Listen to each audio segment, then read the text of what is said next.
Dr. Machila, you reminded once more that you are still under oath. Yes, Commissioner. Thank you.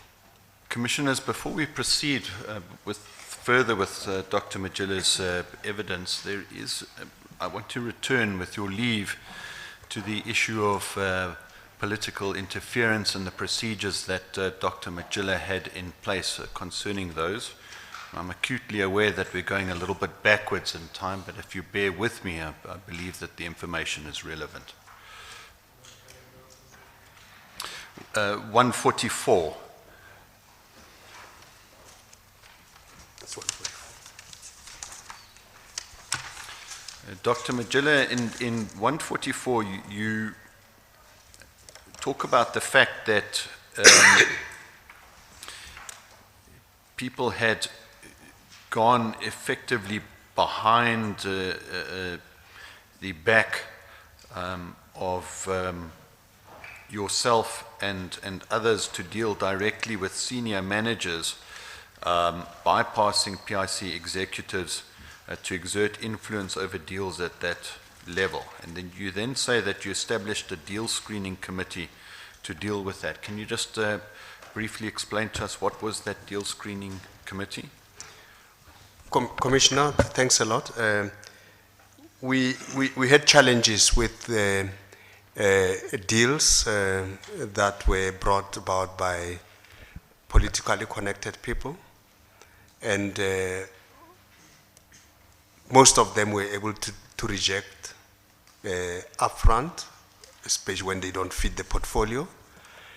And for some reason, in some instances, they found a way of getting into lower management to try and get their deals considered at that level. So we established a deal screening committee that will then give us capability of seeing, having sight on all the deals that come into the PIC, so that we are able to identify those that have high political risk and subject them to the policy that we had put together, the politically exposed person policy that we had, the board had adopted within the PIC as part of that process of managing politically exposed person.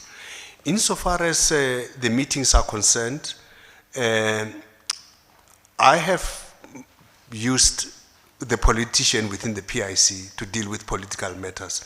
And this has happened quite a lot in the time of Mr. Mcebisi Jonas, and we agreed that, you know, any political matters he will have to handle as a politician with his colleagues, or, you know, or comrades for that matter, and applying PIC processes to deals so that we take the best deals and we do all the analysis, including enhanced due diligence that is required if we see a politically exposed person involved in the transaction.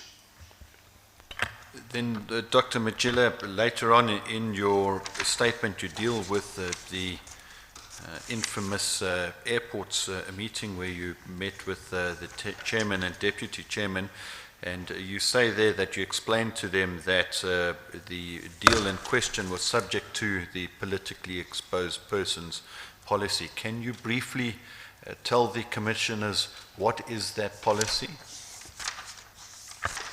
The politically exposed persons policy, it's actually derived from the law.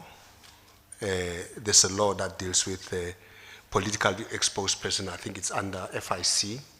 So we have taken that and crafted a politically exposed persons policy that allows us to do deeper due diligence on the participants in any transaction. If there are politicians, we need to understand their sources of finance, delve deep into, you know, the relationships that they have, you know, so that we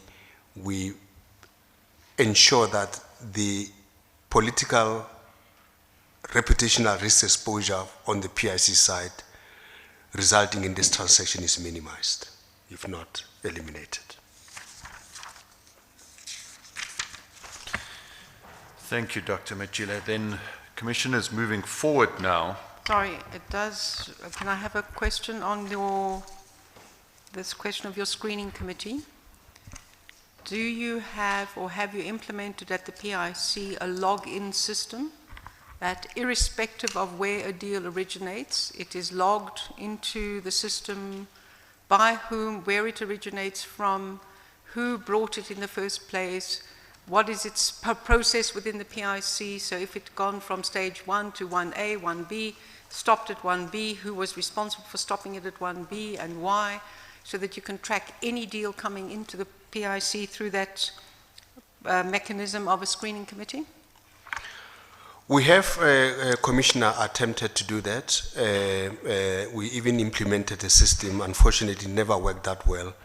It became more of a manual process, cumbersome process, and I don't think it worked as effectively as we had wanted to. But an attempt was made to do that. I haven't checked how much or how well it's working now lately when I left, but I knew we had challenges in terms of the quality. That's why we were moving quite aggressively into implementing eFront, which was going to give us that capability. At the time you left, you had not, because that would have required new technology to enable that, Yes, and you were implementing that new technology. So this would have been to the end of 2018, yes, right? yes. And this problem of intervention dated back to when you were still CIO, 2005? 2005. So it took until 2018 to look at a mechanism that you're still not sure working over something that as critical as that. Was it a technology issue? Did you not find a way around it from a non-technology point of view or technology available at the time? We tried technology at some point, but it never worked, and resortment was to manual intervention. Any transaction will have the names of the promoter, who brought it, and the shareholders, and all that detail is there. And it will have stages as to which is whether in PMC 1 or PMC 2 stage, pre-due diligence, or it's disbursed. So all that information is there, although it's not in an automated fashion, but it's there.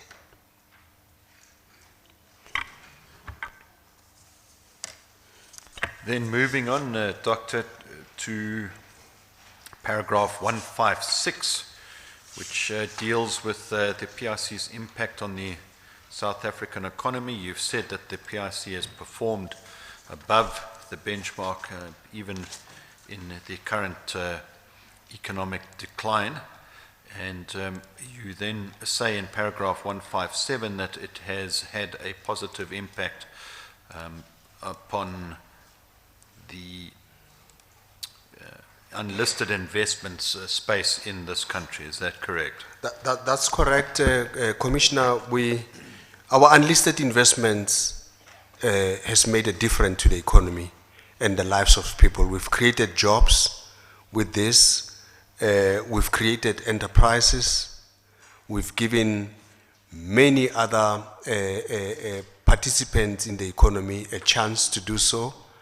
In the financial sector and asset management sector in particular, we have created a strong asset management, black asset management platform that we believe has been successful.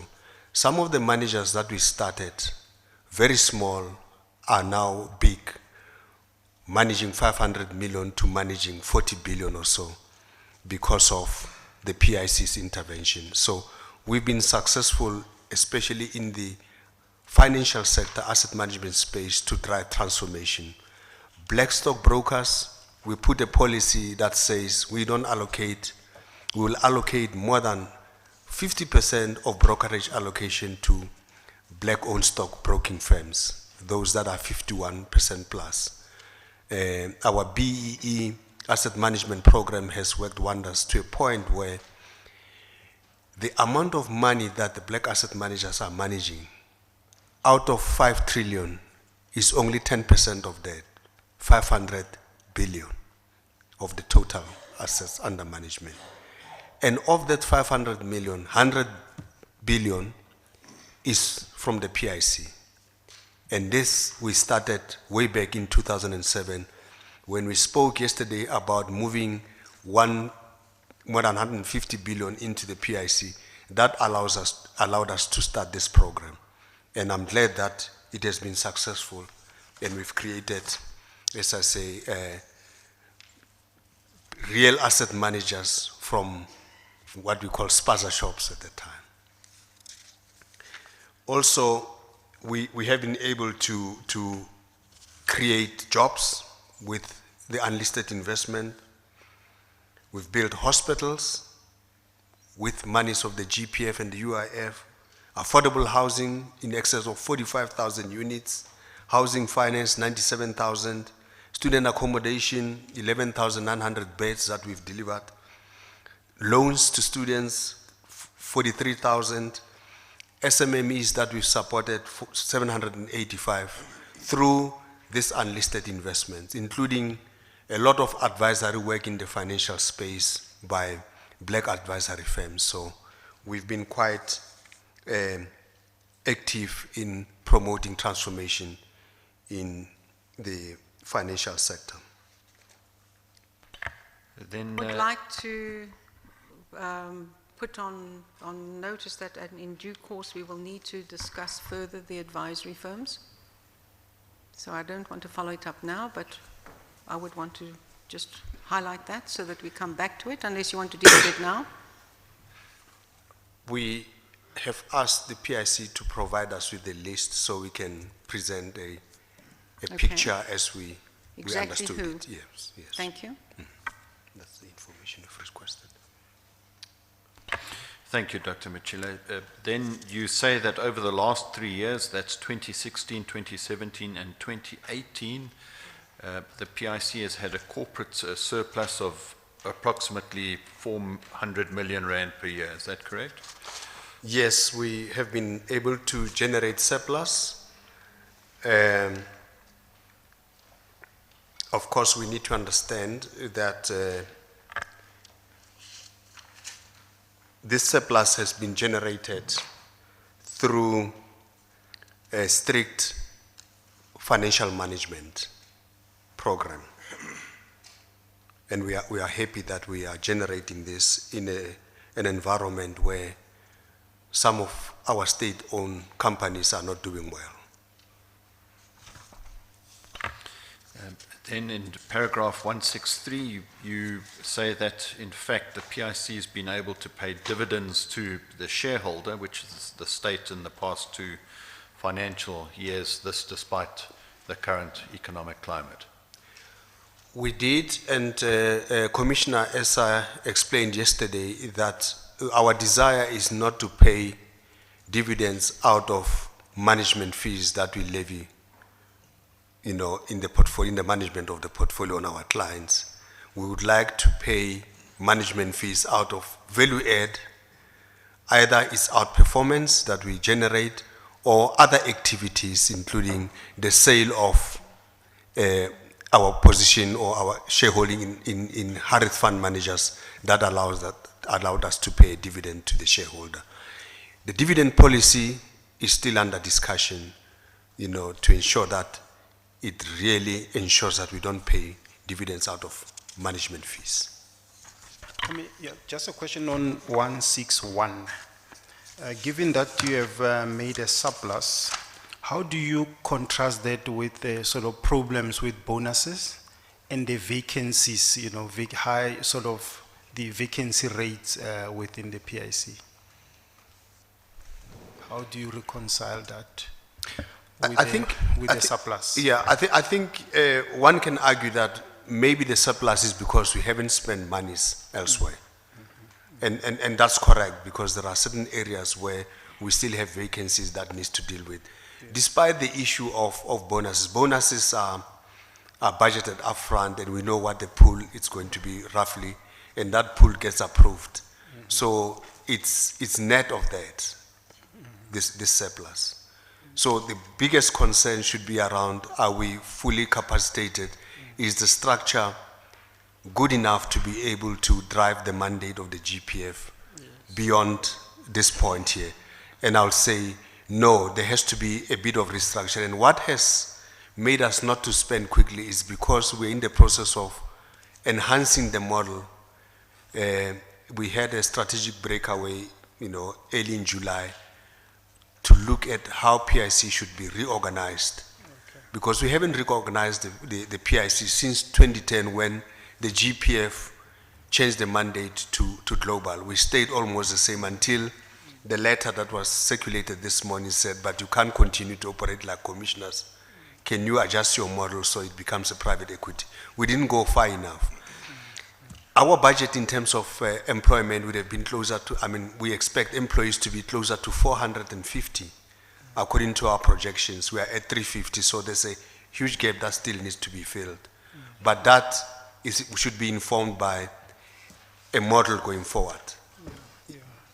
A better model going forward. And the Commission's recommendations. And the Commission's recommendation become handy in shaping the structure of the portfolio going forward. Yes. The issue that it cannot be a profit-making organization becomes critical. And so how does it get financed? What sort of metrics is the Commission or the new PIC going to adopt to drive sustainability in the long term? And that will then inform also the fees that they levy to the clients going forward. Maybe they are overcharging the clients. Maybe once they get to the right capacity, they may even have to approach the client to say, can you just give us 2 basis points so that we become sustainable? With the understanding that they provide a service for certain official sector funds. But if the mandate says, but you can also compete for other clients, then it's a different model. And it may have implications in terms of profitability and other things. I wouldn't go that route, if I may, for now. I would say, let it remain official sector fund, but let it be structured more efficiently with all that we know, what we've learned over the past, what are the adjustments that we can do to make it a better operation going forward. Yeah. And ensure that James Nogu doesn't do what he did again. Yeah, but I'm sure you know that as far as I can see, the Commission cannot ask the GPF to give you more money, I think. I think it has to be motivated properly. If they have to do it, there has to be investment case, and most important, the benefits must be clear upfront. Say, if you do this, we'll give you an even bigger alpha for that matter. Will drive the economy to grow even faster, and therefore you'll get huge benefit from asset growth when we do those interventions. So, those discussions will probably happen that's at that point. That's what the PIC then can motivate, isn't it? Is that Exactly. what you're saying? Exactly. Oh, okay. Exactly. All right. I just go back to this question of that you raised about political pressure. In the evidence of Bongani Matabula, she testified that Dr. Machila, you had asked her to give letters from political parties who were in support of the Sagarmatha transaction to investment committee members. Do you recall that, or do you recall the incidents that she's referring to? I recall that, Commissioner. We got letters of support from certain political parties on, I think it was Sagarmatha in particular, which we then passed on to her as a company secretary to give to the investment committee, to make aware, the investment committee aware that there is this correspondence from other stakeholders. How would giving such letters of support affect your risk assessment and your assessment relating to the investment? If you're getting that kind of letters, I'm assuming of people who either had invested in Sagarmatha or were part of some kind of Sagarmatha combination. Yeah. So what was the purpose of handing it over? Because the investment committee should be taking a decision based on the evidence and the information of due diligence before it. There was a due diligence for Sagarmatha. I know we're coming to it. Was there a due diligence for Sagarmatha? There was a due diligence. The letters that were written wouldn't have compromised the processes as they should be done. It was just for information purposes.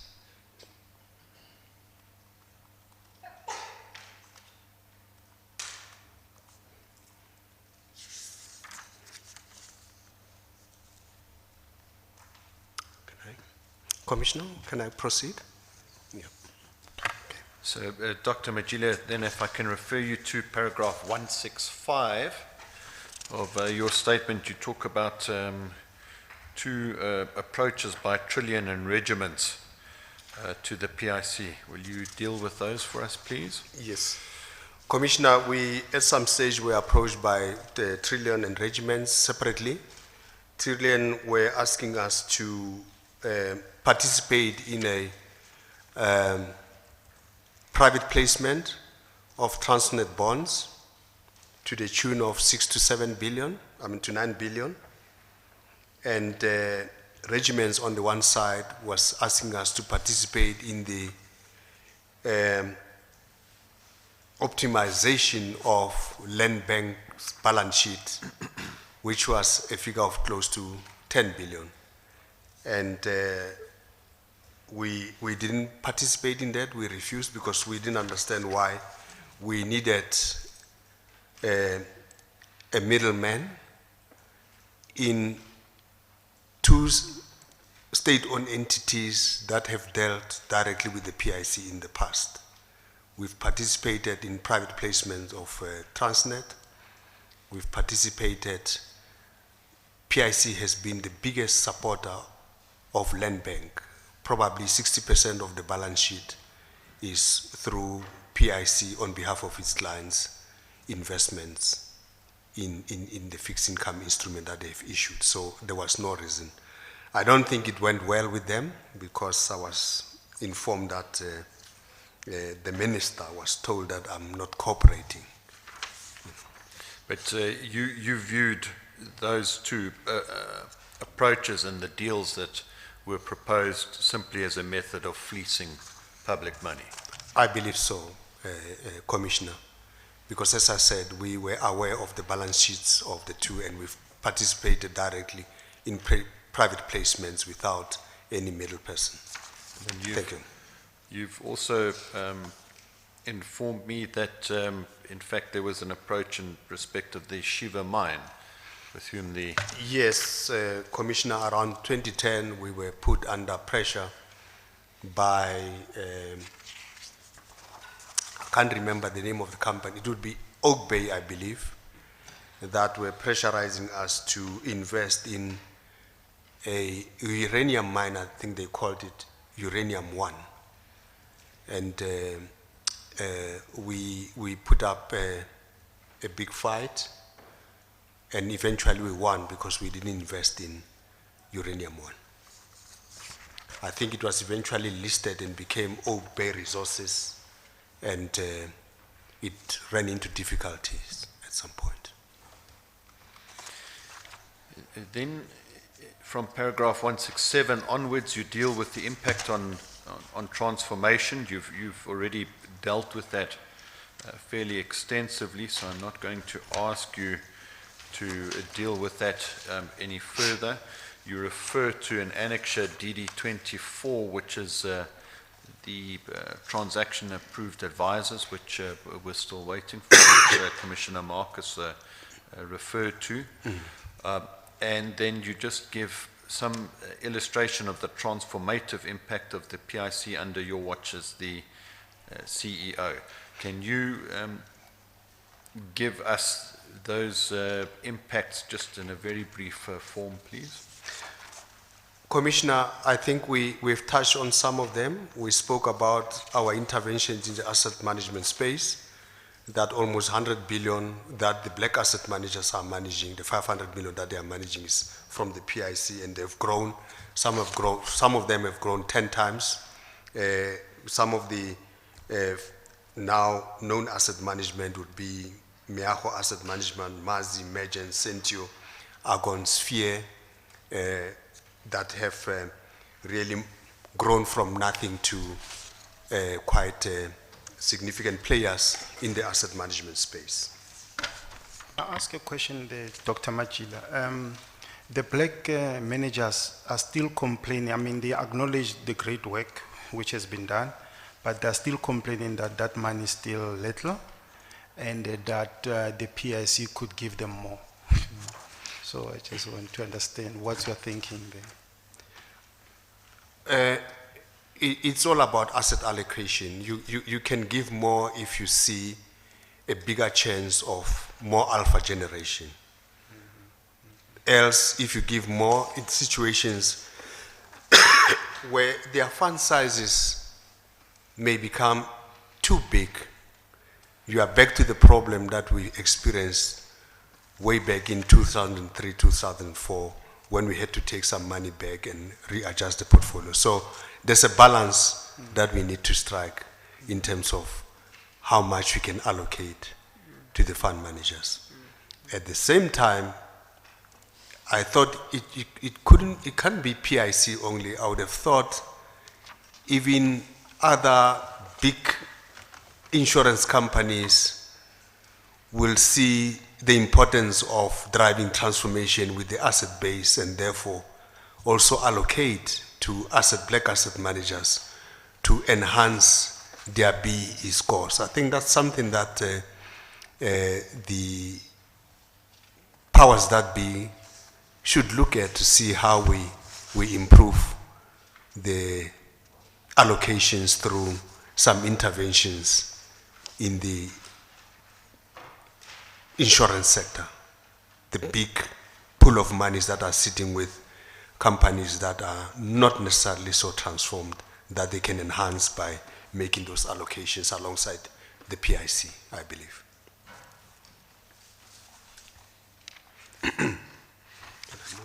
Doctor, then you say that there are financial products that have been developed directly to benefit GPF members. The PIC was also looking at innovative products to benefit UIF and CC members. Is that correct? That's correct, and I'm sure we'll touch some of them when we discuss SA home loans.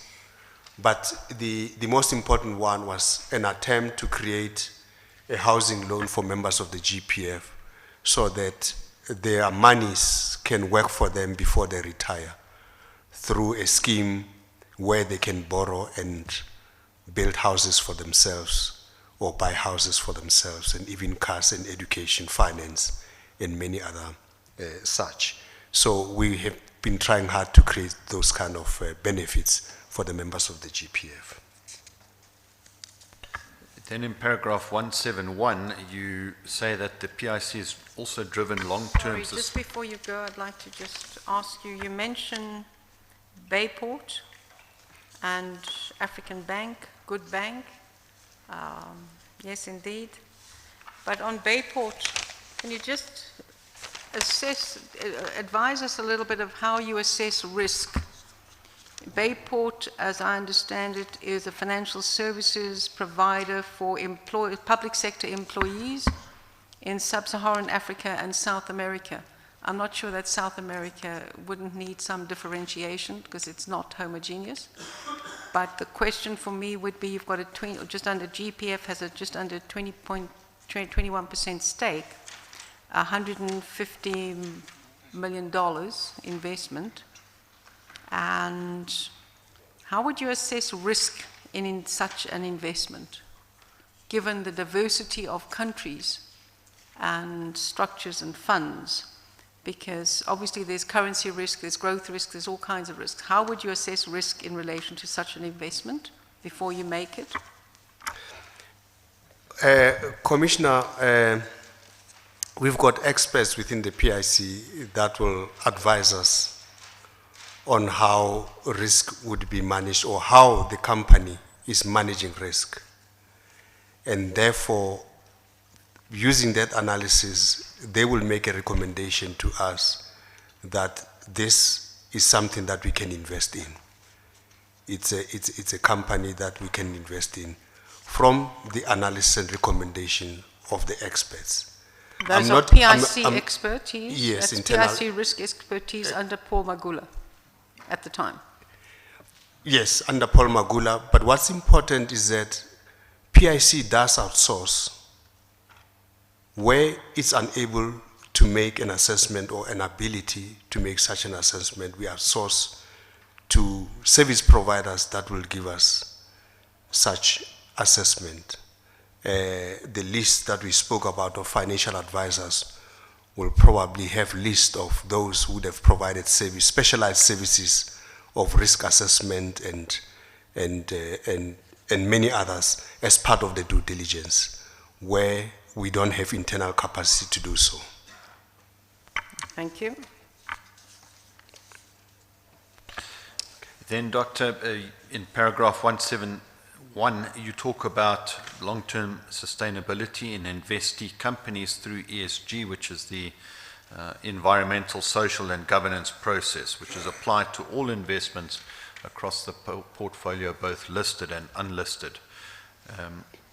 And then you refer to the fact that some investee companies do not understand their responsibilities and obligations that arise from the PIC's investment in such a listed company. Can you explain that for us, please? Commissioner, in our investment process, there's an important step of assessment of environmental, social, and governance, which is designed to drive sustainability in companies that we invest in. And the recognition here is that if we invest in companies that are well governed with the right board, that appropriate board will be able to drive strategy of the company. It will be able to drive or to manage the risk of the company as the company drives its strategy, and therefore generate the required wealth for investors. So, as part of our analysis, the ESG report is an important component of that.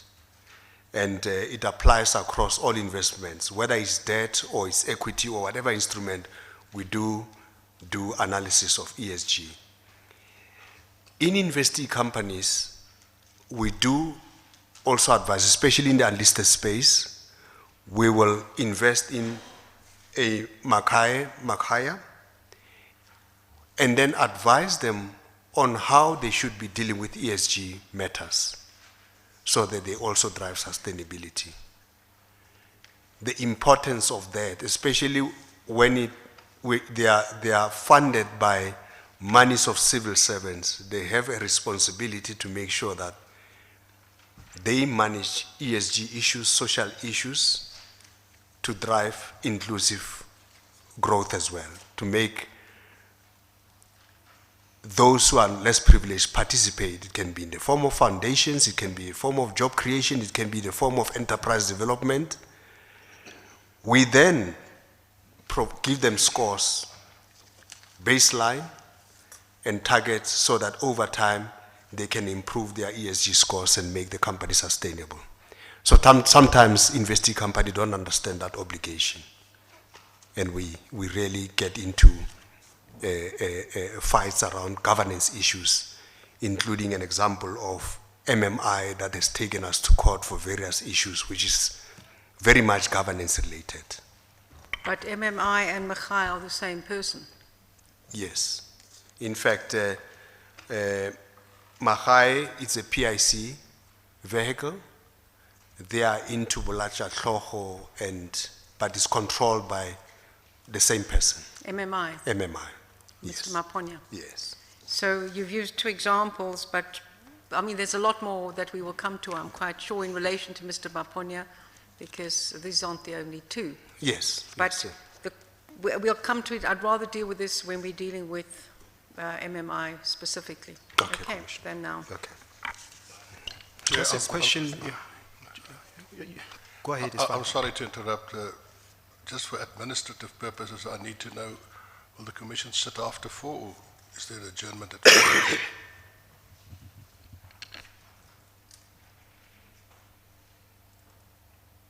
Since we started at 9:30, let's finish at 4. Just a question in terms of proxy voting. I know that the PIC always tries to vote the correct way with governance, environment, and everything, but most times it seems to be outvoted, by other shareholders.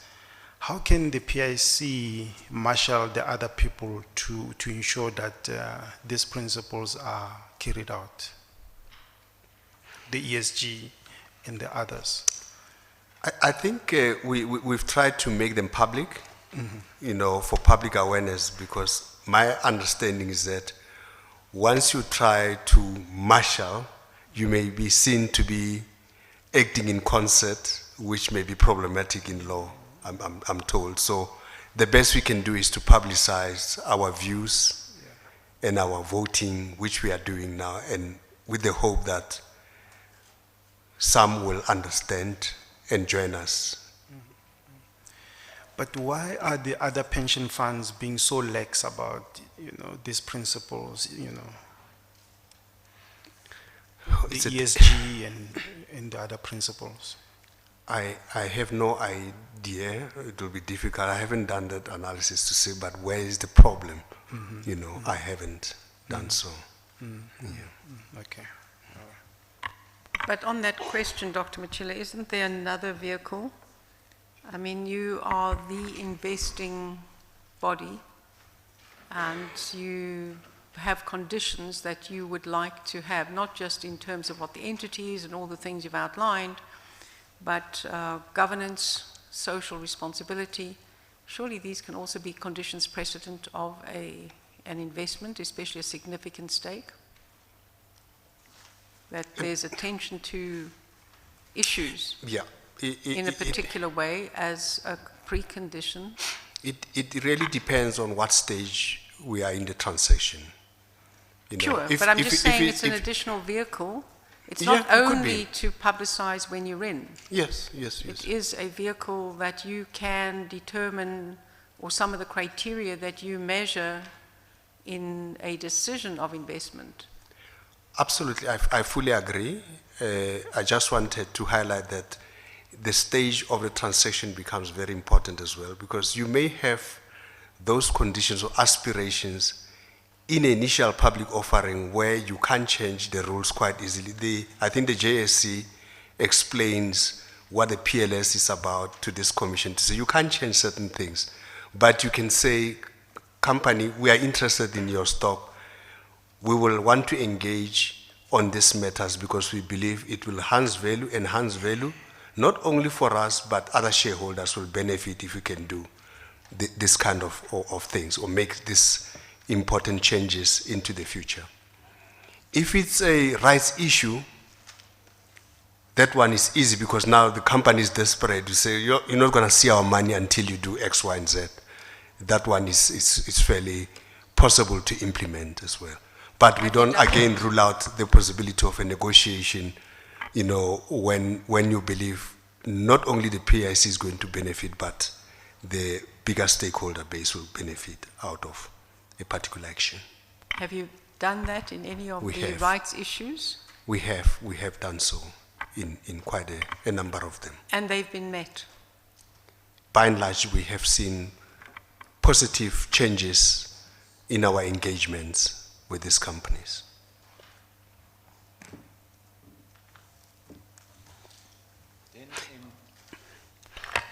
Then in paragraph 17... Before I move, sorry, Commissioner, another step will be the actual increase of our position to make those interventions. So we could dangle a carrot, we could actually buy and influence, as we will explain with an Anglo example later on, as part of the intervention. Chairperson. Thank you, Doctor. Then in paragraph 173, you deal with strategic positions taken in certain investments. Sorry, just on 172 for a minute, because there again we look at the unlisted companies, and at this point in time, which is, if I take it correctly, that was a year ago, March 2018, it stood at 123 billion. Yes, yes. That's in your Commissioner. unlisted. Yes. And bearing in mind that there would probably have been significant investments continuing, it wouldn't have stopped at that point. But at least we've been advised 46% are in distress or on watch of that. That's a very significant amount of funding. I think it's very important Sorry, that... before you reply, because the question is if you're looking at the GEPF mandate to expand investment in unlisted, yeah, which you outlined earlier, how much attention will and did the PIC give in this period up to the end of 2018 to look at the investment return, and it's not only more investment, but ensuring that the investments made are successful to the best degree that you can, because 46% is high. It's not that there won't be failures, but 46% is high. What steps are taken to enhance the sustainability and effectiveness of those investments while you expand in keeping with the expanded GEPF mandate? Commissioner, I beg your indulgence here to get a report from the PIC, because I think this 40%, 46% is misleading somehow. If you look at the trouble will start in high concentrations that we spoke about, AfriSam this morning. If you remove AfriSam, you get a good portfolio that performs across different vintages. I believe the portfolio has done very well, and I would really plead that we get a report on unlisted investments so we can work with the correct information. I know there are issues around laggards and watch list. Laggards and watch list don't mean that, in fact, watch list in particular doesn't mean that there are problems, serious, or doesn't mean that the returns are not there, but we foresee problems. It may be a resignation of a CEO, for example, or changes in the board. Then we put a flag and say, this must be looked at very quickly. So when you do that kind of report on a consolidated basis, without going deep into understanding what the returns are, you may get the impression that the portfolio is not doing well at all. I would really plead that we get much more detailed information. I'm sure we can get that, because if I remember, it was the evidence by Rubina Solomons, and Good. I'm sure we can get We can those get exact that. figures. We'll get But that that was noted. my recollection. It's Rubina Solomons' evidence. Thank you, Commissioner.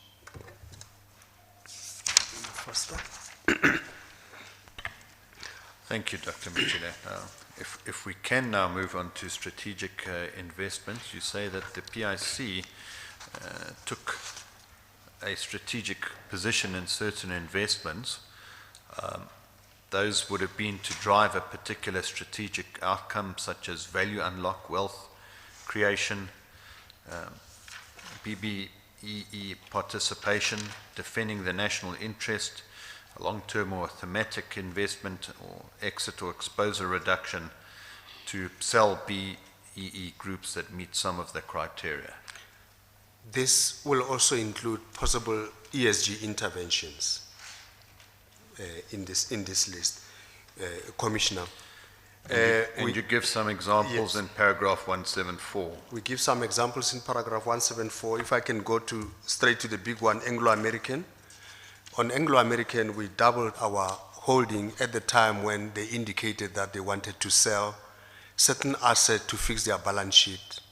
We called them in and through negotiation persuaded them that they mustn't sell, but we needed to have, firepower to be able to get them to the table. So we doubled our shareholding at the lowest point in the market. I think we've got exhibit DD25 that will show at what point we bought the stock, and the interventions. You will see how handsomely they have paid. Was this the stock that was sold to create liquidity for the IO transaction? I would think partially, because if you look at the next page, the first page, which is 385, It shows you where we bought the stock in, I think it must have been 2017. Building this position, getting into a negotiation and agreeing with the company that they will not sell but focus on optimizing the portfolio. And they optimized the portfolio, and with the profits they were able to bring down the debt quite significantly. The stock responded quite well. If you look at the next page, it shows you how much we've invested, about 9 billion. Investment gain of about 34 billion. Dividend received of about 3 billion.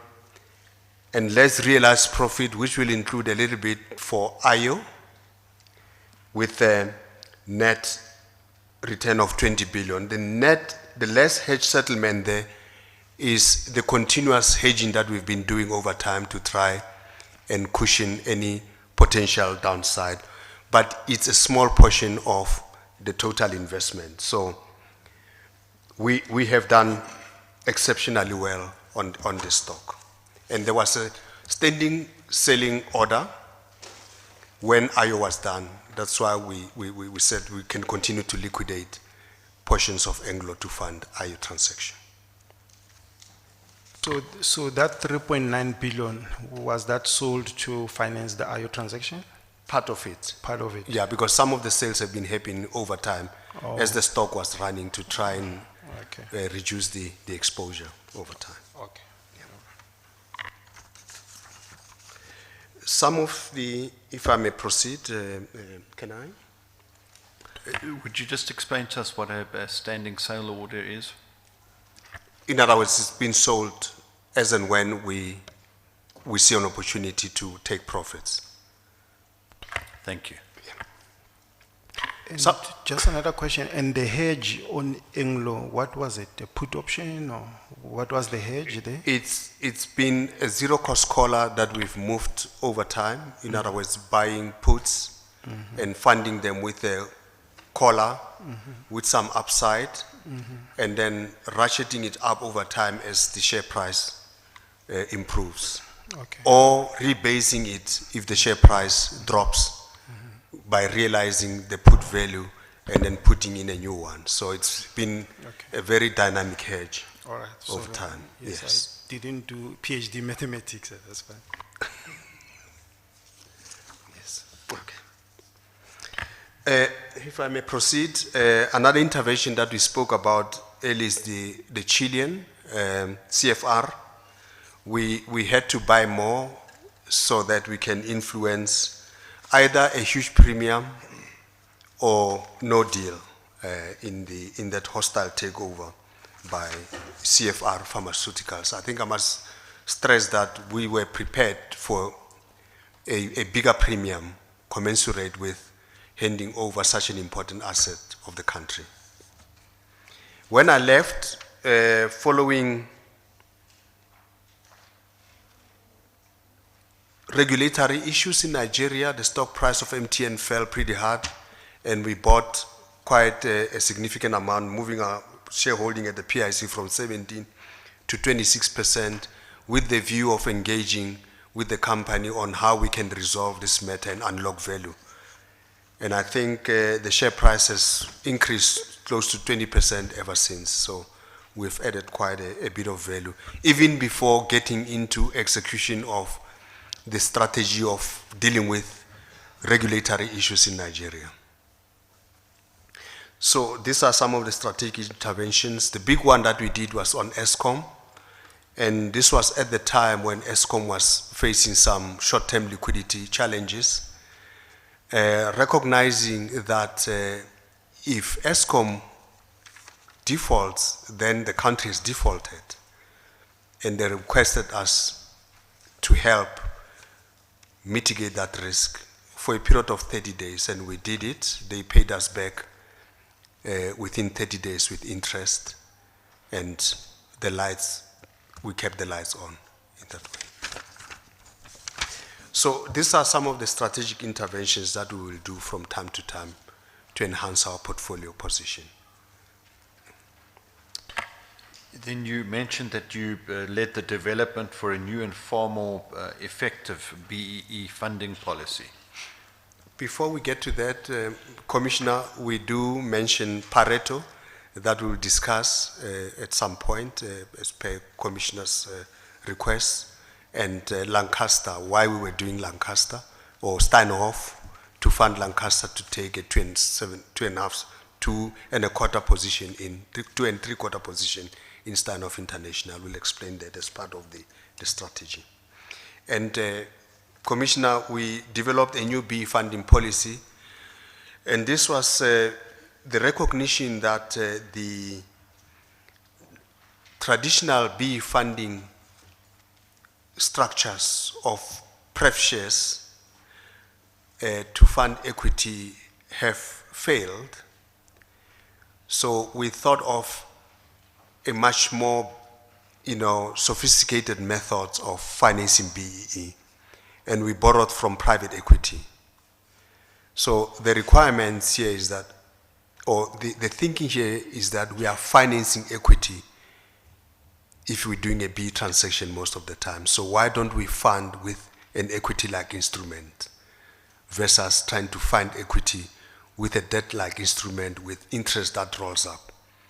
Because when equity is not doing what it's supposed to do and paying dividends and so on, you run into problems because the interest will just skyrocket to a point where the investment does not make sense.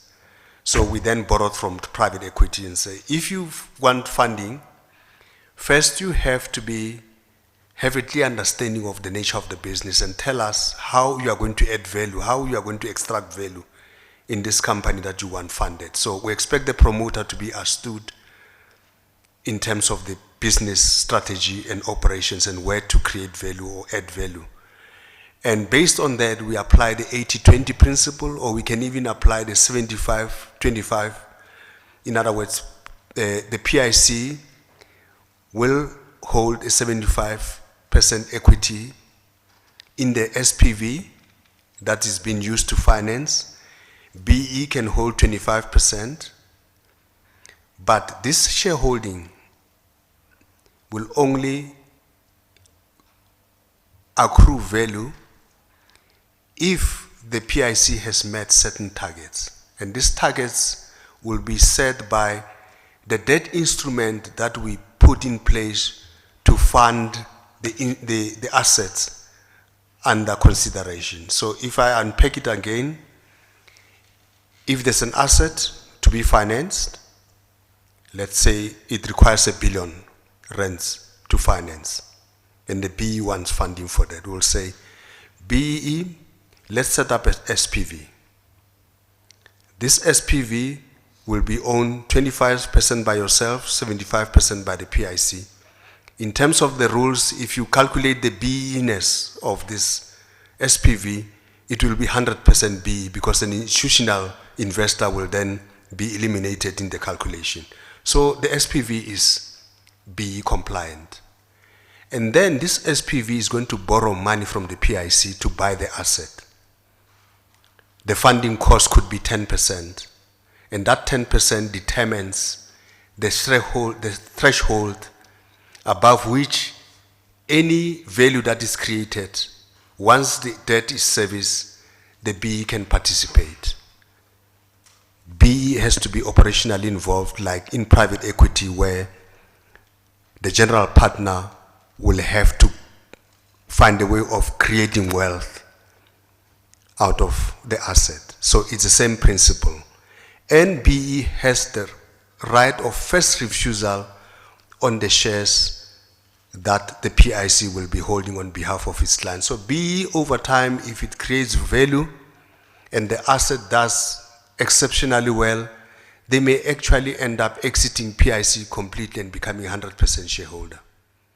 So that is the design of the new funding mechanism that we've put in place, and we've applied it in Lancaster. You will see it's been applied in Lancaster, and new transactions that we have done at the PIC now lately. Just to follow up to make sure, so in that 1 billion, do you issue senior debt within there, or how do you break down that 1 billion which is wanted to fund the transaction? I think the SPV is 75. I'm using an example. It could be 70-30, it could be 60-40. It depends on what the promoters are prepared to put in. There is also that element that says, if it's skin in the game, this is how much you can do. And this skin in the game as well is also determined by operational involvement. If you want to be finance and you just want to be a director and not take active management, we expect you to put in more money. But if you are going to kick the tires, we can agree to less, knowing that you are going to drive value creation.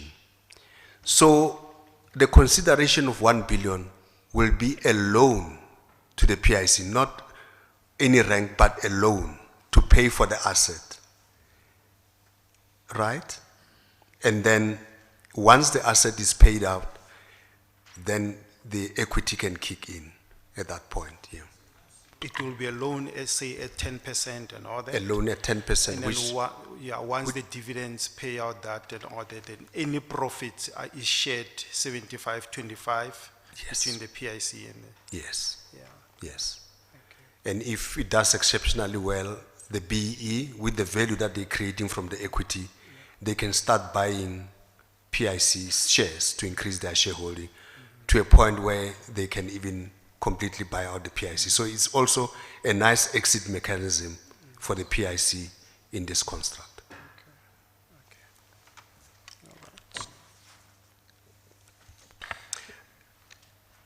If I can proceed, the PIC itself is very much BE compliant. 95% of staff is black professionals, and we've created this graduate program that gives students from previously disadvantaged universities a chance and exposure to a work environment at the PIC. This program we started 10 years ago, and in my introduction I spoke about Anglo's program. We've replicated that within the PIC. Over 10 years we've had 130 students, and 73% of them have remained within the PIC, and the chartered accountant program as well. Then, Dr. Machila, you say that PIC has become a global asset manager managed by blacks in paragraph 182, and its employee gender mix reflects the national demographics, with females representing slightly more than 50% of the staff complement. I'm proud of this, Commissioner, because it reflects the demographics of South Africa. Thank you. In paragraph 183, we then start with the head of the impact that, or the recognition that the PIC has received internationally. Will you talk us through that, please? Commissioner, our vision has been to build a global asset management company out of a state-owned entity, driving environmental, social, and governance issues, and most importantly, driving sustainable development goals as we build this portfolio out of clan mandates. And we've gained recognition internationally. We've been recognized through different awards that we have won over time, ever since I took over in 2014.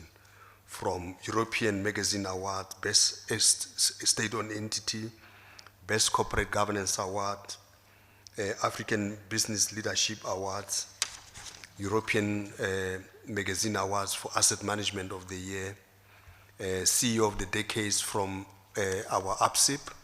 So all of this is in recognition of how we've put together this vision of the PIC and how we're executing it. I think we've been quite successful. Then you deal in the following paragraphs with the statutory governance mechanisms of the PIC. Will you talk us through those, please? Earlier today, we spoke about the regulatory environment. In short, the PIC is audited by the Auditor General, And we are happy that we've been receiving clean audits, over time, except for the one that we spoke about earlier this morning, which was a minor glitch. And the Financial Sector Conduct Authority also conducted their PIC, review on the PIC in terms of compliance with the Fires Act, and their report was satisfactory, and we've got the letter as DD 27. FIC, Financial Intelligence Sector, did the same review, and they gave us a positive report, except for a small issue that they raised around registration, because we were late for registration, I understand, but we're now doing it on time. GPF auditors and our other clients' auditors, they have received clean audits, and we've been quite active in ensuring that they also get clean audits. I believe that we've done exceptionally well. The only person or someone that seems to be raising issues around the performance of the PIC is James Nogu, a certain James Nogu, we think. You then deal with the PIC as a financial services provider, and you provide some explanation there as to the fact that investment decision makers in the PIC must pass the fit and proper test as per the Phase Act. Is that correct? That's correct. I think we spoke about that this morning, that staff that deals with investment must be authorized to do so in terms of the Fires Act. The CEO and executives are expected to be registered as key individuals. That's the requirement of the Fires Act, that there must be a key individual in the organization. I have ensured that we have key individuals in the organization. The whole of EXCO, I've insisted that as far as possible, all become key individuals for continuity purposes. And portfolio managers and analysts are must be registered representatives in terms of phase. Yes, yes. Okay. Yes. So you refer to these because these are, amongst others, watchdogs, statutory watchdogs that are responsible for the asset and maintenance of the assessment and maintenance of the PIC's operational, regulatory and financial integrity. Is that correct? Yes, that's correct. That's correct. And in paragraph 191, you are of the view that the attacks on the PIC, regardless of their highly regulated environment in which it functions, has the ability to detract from the credibility of these institutions and negatively affect confidence in South African markets. Absolutely, Commissioner. If you have regulators that, declare you fit and proper, if I were to put it that way, but there are other noises alongside that are coming from, sources and of course allegations that we don't understand, affect the organization negatively, especially the organizations such as the PIC that is supposed to be playing such an important role in the economy. So I'm hopeful that this commission will really, in the end, be able to assist in hopefully changing the PIC and putting it in the space that it will not be vulnerable to this kind of challenges or issues and be able to contribute to the economy in the long run. Thank you. Sorry, would you say that none of these attacks is justified? I would think so, Commissioner. I would think so, and I'm sure later on when we discuss other issues, the issues that have been raised, we'll be able to make ourselves clear. In paragraph 192, you deal with the changes in the shareholders' representative being the Minister of Finance and the potential effect that that has had on the PIC. Will you explain that to us, please? This commissioner has been a challenge for the PIC. The fact that the PIC is chaired by a politician and also the shareholder to some extent is a politician representative has been problematic, especially in the past few years where we've seen several cabinet reshuffles. When the cabinet gets reshuffled, especially affecting treasury, PIC gets affected. There will be no chairman for a while until the chairman is appointed by the minister. And unfortunately, it's not an automatic process that when the cabinet reshuffle take place, a new deputy minister is appointed, then automatically they become chairman of the PIC. There's a process that is involved in getting the name to cabinet and then approval. And in some instances, it can take months to get to that. And in that period, the PIC will be in limbo for a while. So I think that's another problem that needs to be looked at carefully by the Commission in designing a new model.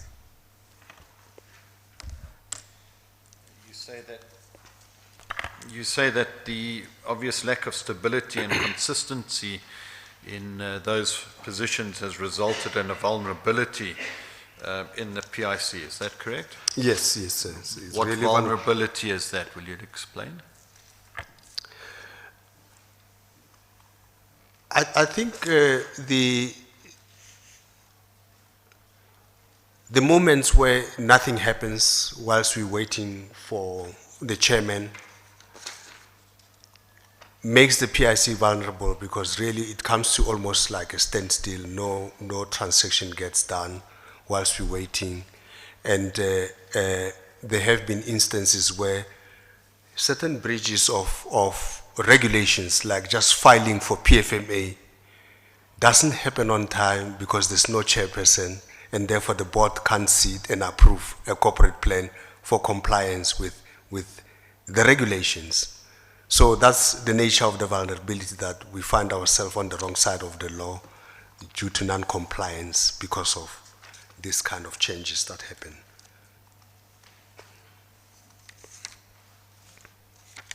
Then you deal with the period May 2014 to December 2015 at paragraph 193. Yes, this period was under Minister Nene and Deputy Minister Jonas as a chairperson of the PIC. The PIC performed very well during this period because of a stable board that drove good governance. And there was a lack of interference in the day-to-day running of the organization. Client portfolios also performed well during this period. Strong social returns were achieved in the form of jobs and transformation initiatives. You can refer to the integrated report of the PIC where we spell out the achievements there. Minister Nene was removed on the 9th of December 2015 and replaced with Mr. Des van Rooyen. I was personally worried about the sudden change in the shareholder representative, but some people within EXCO were very excited about this development, saying Kimujita, meaning that he's a comrade, as if that somehow qualified him to be the chairperson responsible for a 2 trillion fund that represented security and well-being for hundreds and thousands of pensioners.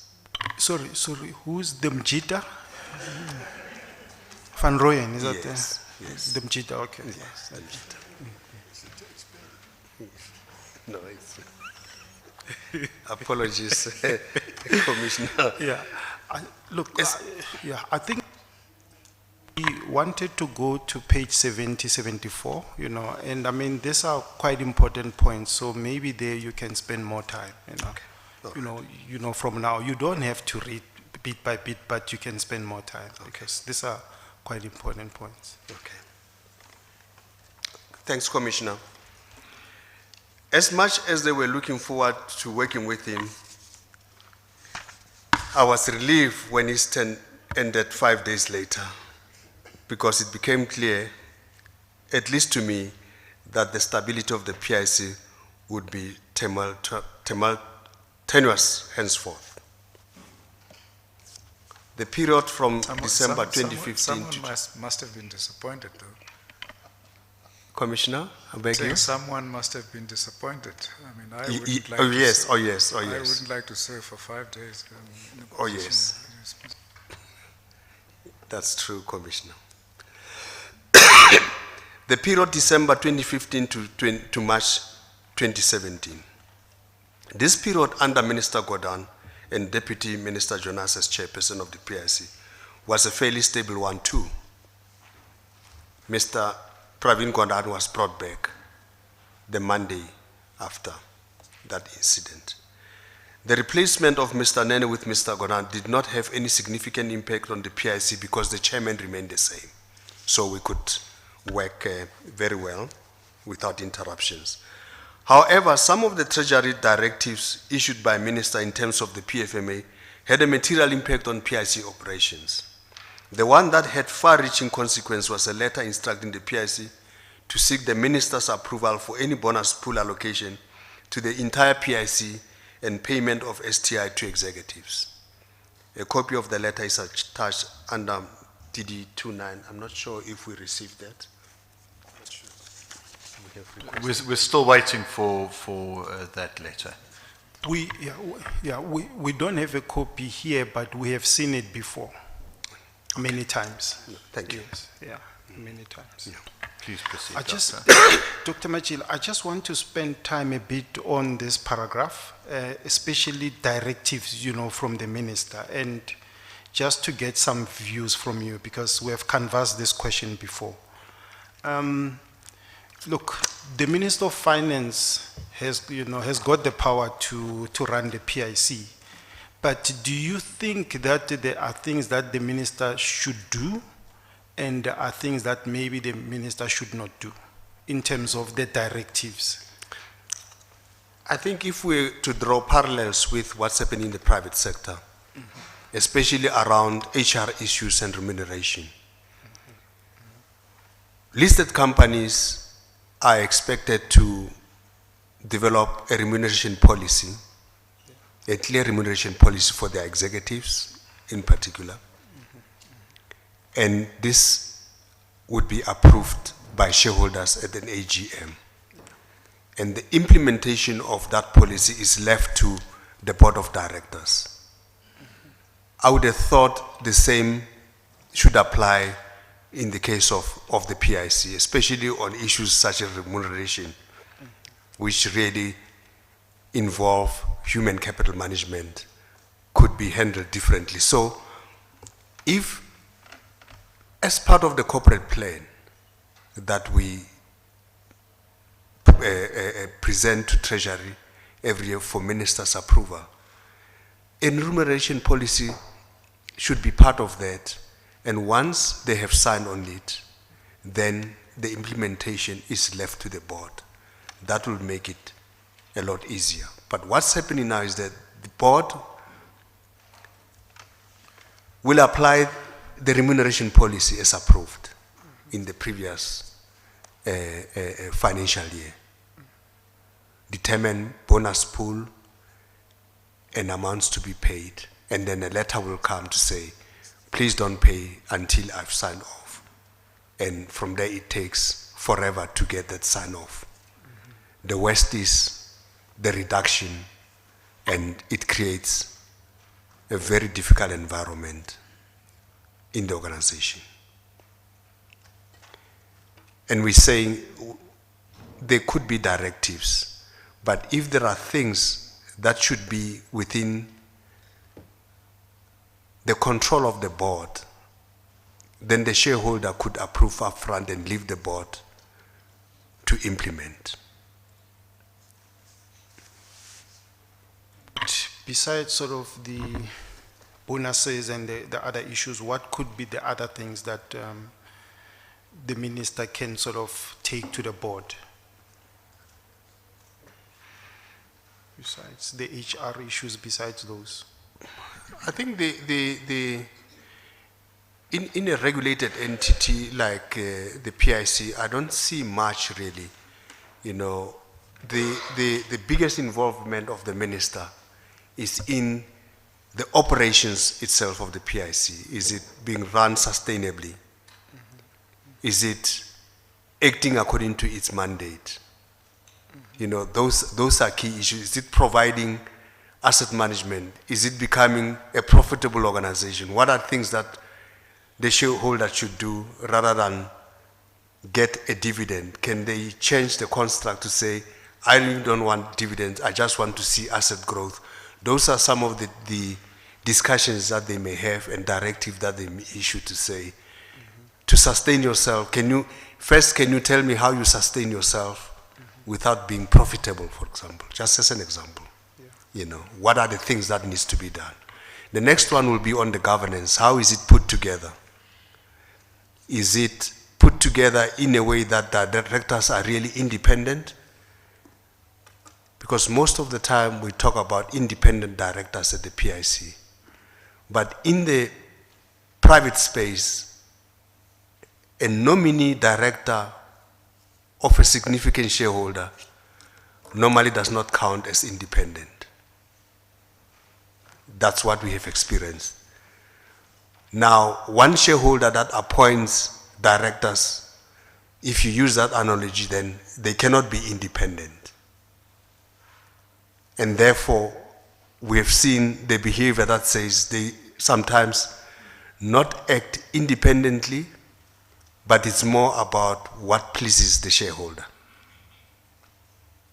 We've seen those kind of behavior. I've experienced that, and governance review that we spoke about would be an example of that. Yeah, just to follow up, and I think it's coming in the next paragraph, but let me ask, in terms of the corporate plan and the shareholder compact, don't you think, and I think it came up at some point somewhere, that the annual compact, cannot it be done over the medium-term basis, meaning you agree a 3-year process like the budget, and then sort of revise it on an annual basis, but the key issues are decided, you know, within a 3-year medium-term period, as we do in the national budget or other budgets?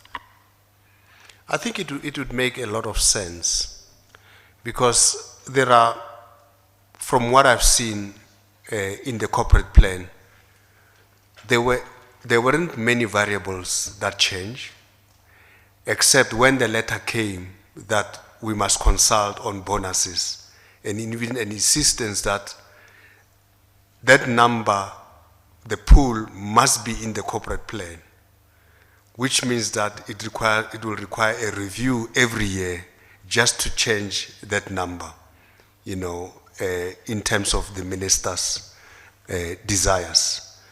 So I fully agree with you that it can be longer term, not even 3 years, it can be 5 years, and reviewed at an AGM every year if it's necessary, depending on the circumstances. Because there is not much changes, as you say, on an annual basis, so why the need to do that? Is that what that's you're what saying? I mean, because the minister as a shareholder has an opportunity to interact with the board in an AGM, and if there are things that they will want included for the next period, then they can raise them there, you know. But the planning for 5 years, 3 to 5 years, makes a lot of sense. Make a lot of sense. Thank you. Are you able to say, in matters of bonuses, are you able to say what criteria the minister used in arriving at a pool?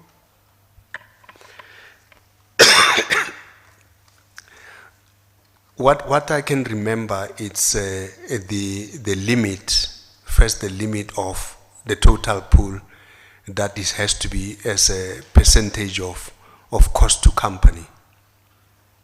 if I recall, which obviously is problematic in its application. It can drive a strange behavior, you know.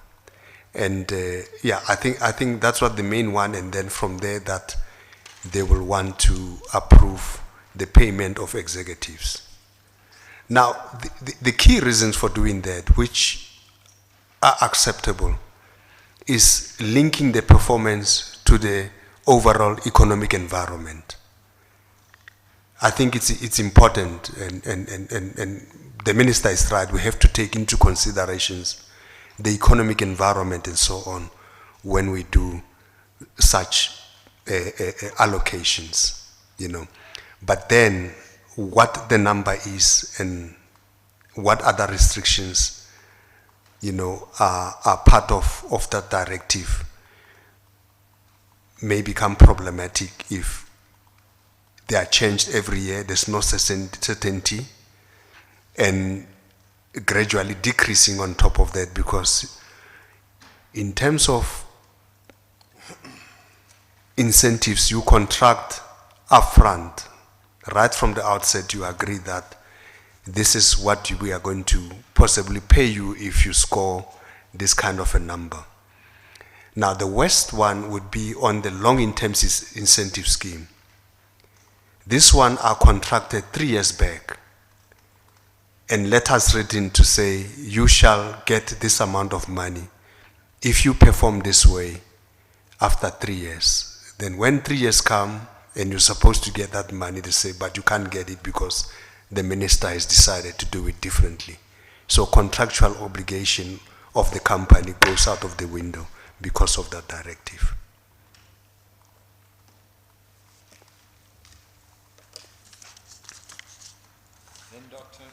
That's a difficult one. I mean, contracting and then you can't pay the amount. That's very difficult. Yes, yes. Then, Doctor, in paragraph 198, you deal with the changes to the MOI that you previously spoke about.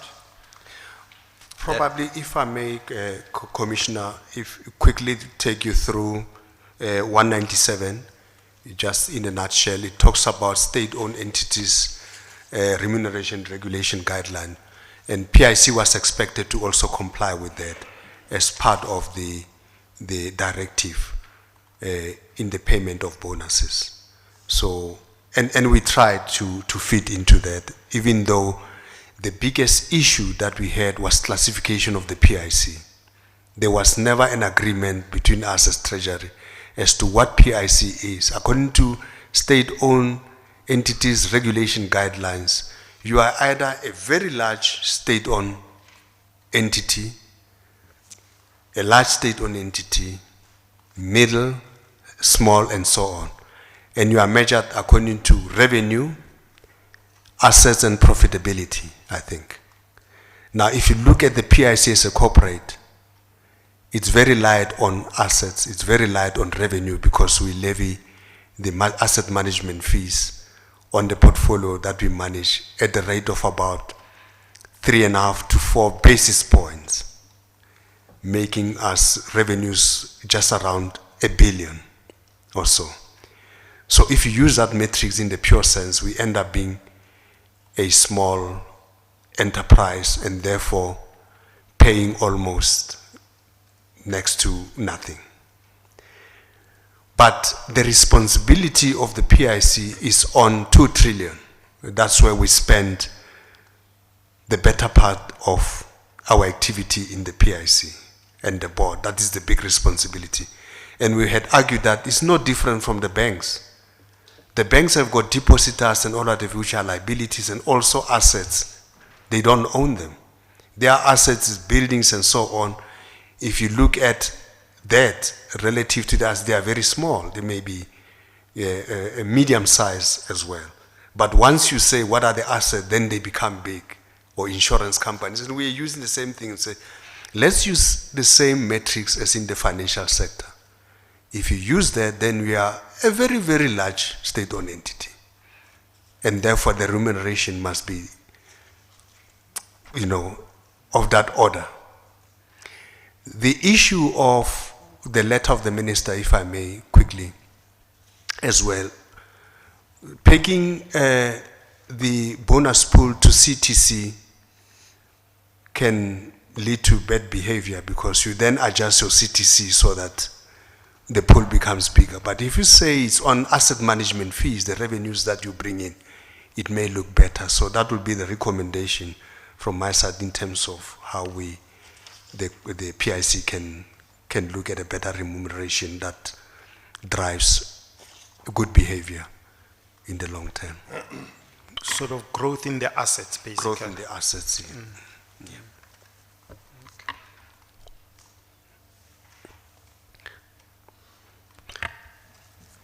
Then Can I continue? Yes. We are on 198.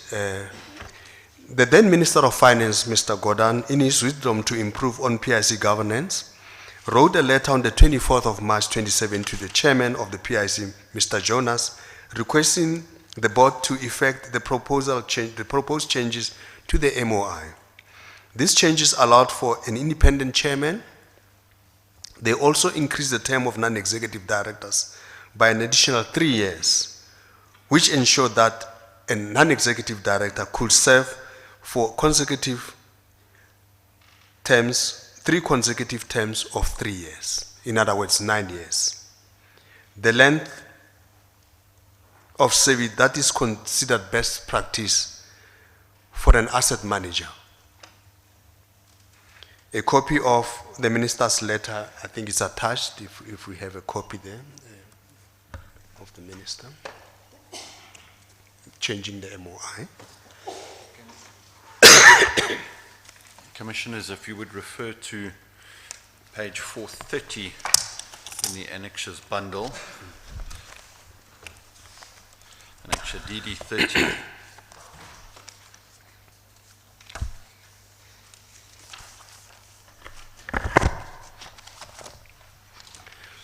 Okay.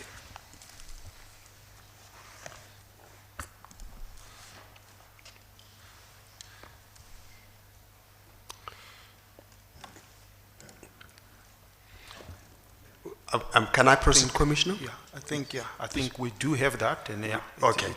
it's captured properly. Yeah, it's Okay, captured so well. 199, the MOI was amended and the notice of amendment filed with the CIPC on the 30th of March 2017 and endorsed on 19th April 2017 according to paragraph number 194 of this statement, of Ms. Matabula's statement.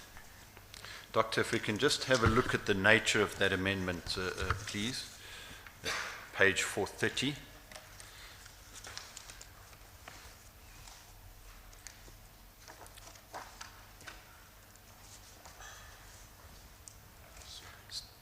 Page 430. You've got it in front of you. Yeah. Yes. I think, if I may quickly, the amendments, the key amendments were amendment to have the chief executive officer and the chief financial officer as ex officio directors of the company. The 2 executive directors. Only 2 executive directors. Can I just ask, so that then it means it did away with the CIO and the COO being on the board and those 2, isn't it? Yes. In other words, the MOI that we proposed way back, that was unsigned. This letter was almost giving recognition to that and making the changes that we had proposed by then, at that time.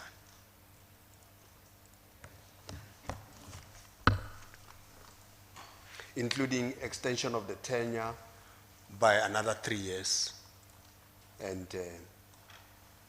allowing the retired directors to leave office once there's a replacement to ensure continuity.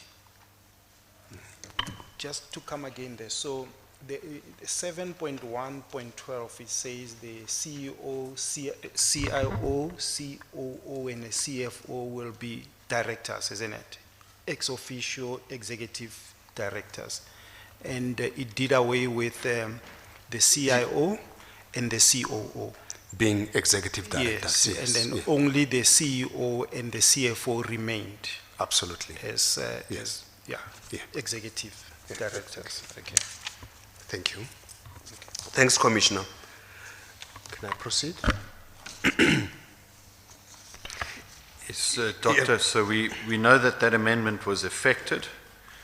You then refer to Section 16(9) of the Companies Act of 2011, and you say in your understanding this amendment to the MOI took effect at latest on the 19th of April 2017 when SABC notified the PIC that the amendment had been received. Absolutely. So we believe this amendment has followed the process as outlined in the Companies Act in terms of making those amendments. And you then, you then deal in paragraph 202 then with the removal of Minister Gordhan and his deputy, Mr. Jonas, and their replacement with Mr. Gigaba and Mr. Sifiso Buthelezi. Yes. Commissioner, 202, paragraph 202, Minister Gordhan and his deputy, Mr. Jonas, were removed and replaced with Mr. Malusi Gigaba and Sifiso Buthelezi, respectively. I knew that this development was going to impact on me on a personal level, that the gloves were coming off, so to speak. Adding to the intrigue, I received a tip-off from a reliable source that the plan to remove me was discussed at a secret meeting on the sidelines of the World Economic Forum in Durban around the 5th of May, 2017. This I discussed with the former chairman, Mr. Jonas, and indicated to him that my intention is to resign as I sense that the PIC has lost its innocence and did not see the way out, and most importantly, did not want to be party to what would be the undoing of an enormous amount of work in building the institution. Mr. Jonas begged me to stay and argued that things will improve, and I stayed. The period March 2017 to November 2018. This period under Minister Gigaba and Deputy Minister Buthelezi as chairman was the beginning of the period of instability at the PIC. There was a clear change in the mood within EXCO. One could clearly see how divisions within EXCO were developing. One half of EXCO members, which were mainly the people concerned with operations, seemed excited by this change of regime, whilst other staff, consisting mainly of investment professionals, including myself, were concerned and stressed by these changes, especially at the time when the PIC's performance was reaching new highs. Without putting too fine a point on the issue, I genuinely felt, as if I still feel today, that the PIC was being captured. The agents of capture, I believe, were both internal and external. Externally, driven by the new Treasury leadership, and internally driven by a faction of EXCO and some non-executive directors. This would manifest itself in a divided board and a divided EXCO. It was clear to me that the PIC has been infiltrated by the forces that sought to destabilize it. The catalyst of these divisions was a certain James Nogu and the leaking of PIC's confidential information to the media to destabilize the PIC. This culminated in my removal from the PIC. 205. The letter from the new minister dated the 4th of April 2017 instructing the PIC to stop all activity or business until the minister had familiarized himself with the PIC's operations resulted in the virtual paralysis of the organization. All board meetings were suspended. The first board meeting was convened only 3 months later on the 28th of July 2017, A copy of this letter of the 4th is attached as DD31. On the 5th of April, Yeah, we do have that one, yes. Yeah, we do have that. on the 5th of April, the minister, That's Minister Gigaba, yeah? yes, the Minister Gigaba Yeah. and his Deputy Minister Fiso Buthelezi, together with key treasury officials, visited the PIC for a briefing. They spent a considerable period of time at the PIC for a full briefing on the operations of the PIC, which followed the request made in the minister's letter of the 4th of April. So there was a follow-up in terms of the letter for the minister to familiarize himself with the workings of the PIC. The minister and his team indicate that they were happy with the briefing session of ESCO led by me. I was also happy that the minister had allowed sufficient time to be briefed on PIC operations, especially on governance matters and shareholder responsibilities. He was very impressed with the strategic intent of the PIC and the execution plan that we had put in place. Minister Gigaba later instructed me to withdraw the amended MOI and to ensure that the old MOI remained in force or is refiled. The COSEC company secretary led this process. It was clear to me that Minister Gigaba wanted to appoint his own deputy chairman of the PIC and thus the chairman of the investment committee. The deputy chairman and thus the chairman of the IC, Mr. Roshan Morad, had already served 2 consecutive terms of 3 years each, and will be prevented from serving a 3rd term of 3 years if the old MOI is reinstated. Yes, because the new one had another 3 years Yes. to go. Yes. Yes.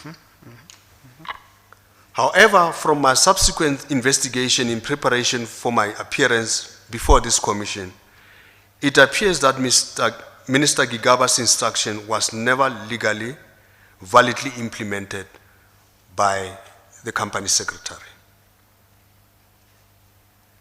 In paragraph 176 of Ms. Matebula's statement to the commission, she says, I quote, "Following the minister's letter of the 19th of April, the old MOI was refiled with SABC, thereby withdrawing the new MOI. The old MOI was accepted by SABC on the 15th of May 2017. In paragraph 624 of Ms. Velna Lowe's statement to the commission, she states, Mr. Gigaba, MP, was appointed as Minister of Finance on 30th March 2017, after which he requested the PIC board in his letter dated 19th April 2017 to ensure that the MOI signed by Mr. Godan on 30th March 2017 is not effected, and the 2013 MOI should remain in existence until he has acquainted himself with the PIC. This request was accepted by companies and intellectual property on 15 May 2017. Now, 211 paragraph, Commissioner, section 16.1 of the Companies Act 2011 provides the following. 16.1. A company's memorandum of incorporation may be amended, A, in compliance with a court order in the manner contemplated in subsection 4. In the manner contemplated in section 36(3) and 4, or at any other time if a special resolution to amend it, Roman figure 1, is proposed by AA, the board of the company, or BB, shareholders entitled to exercise at least 10% of the voting rights that may be exercised on such a resolution. And Roman figure 2 is adopted at the shareholders meeting or in accordance with section 60, subject to subsection 3.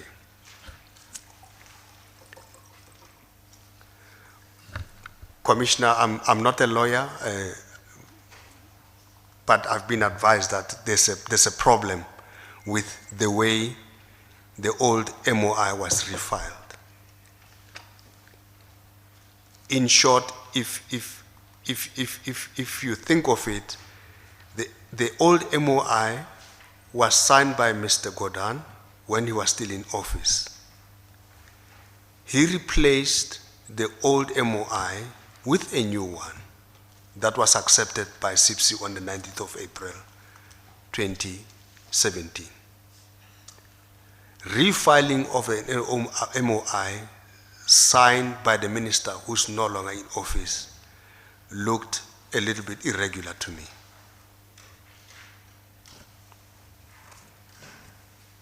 A copy of the COR 15.2 Notice of Amendment of Memorandum of Incorporation dated 25th April 2017, which was intended to reinstate the old MOI, is attached as DD 32 on page 432.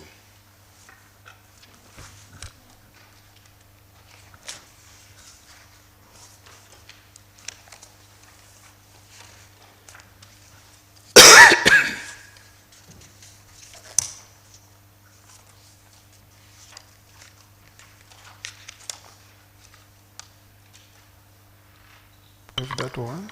Sorry, Yeah, we do have it. we do have that. What?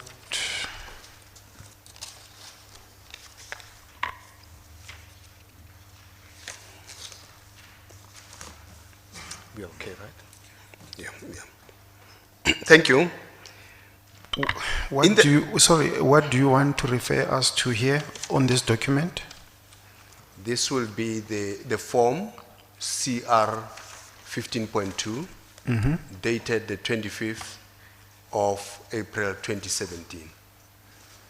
So this shows you how an amendment is done. It's a form that one fills to make certain amendments. It's clear that, you know, it tells when this MOI should be amended and so on. It's accompanied by an amended MOI, if I understand well. Okay. The letter dated 19 April from 2017 from Minister Gigaba to me, instructing me not to effect Mr. Godin's new MOI and to urgently refile the old MOI with SABC for approval. And the special resolution, these are documents that accompanied this form that I've just referred to. The special resolution dated 29 March 2017, signed by Mr. Godin, with the word cancelled appearing between parallel lines ruled across the face of the pages of the resolution. This is the next.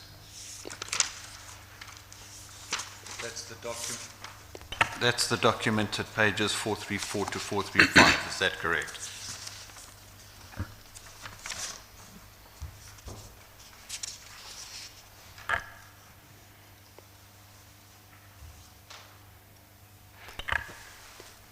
Carry on, Doctor. So notably, the attachment to the COR 15.2 notice do not include the following: a board resolution or a special resolution authorizing the reinstatement of the old MOI or amending the new MOI back to the old MOI, and a copy of an old MOI are not accompanying this COR 15.2. So it appears that the old MOI was in fact never refiled with SABC, much less was there a court order, board resolution, or a special resolution authorizing the reinstatement of the old MOI, which was filed with SABC.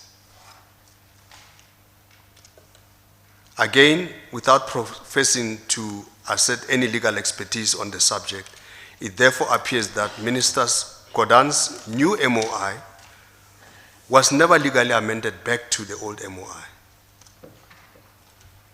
Even Sony Senior Counsel's opinion dated 24 February 27 attached as Annexure BM50 to Ms. Matabula's statements states in paragraph 44 that third, the board does not have the power to amend the MOI. In terms of clause 3.4 of the MOI, it may only correct patent errors. The board may only correct patent errors. Obviously, the Minister of Finance has such power, but we have to comply with the procedures set out in the Companies Act on how to amend the MOI.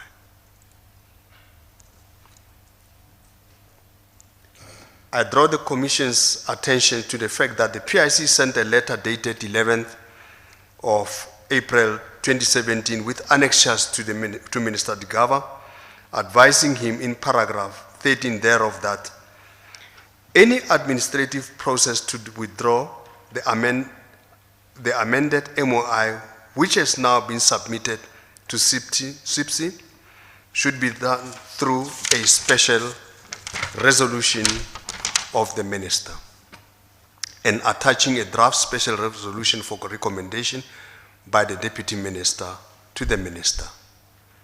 These documents are in the 3.3.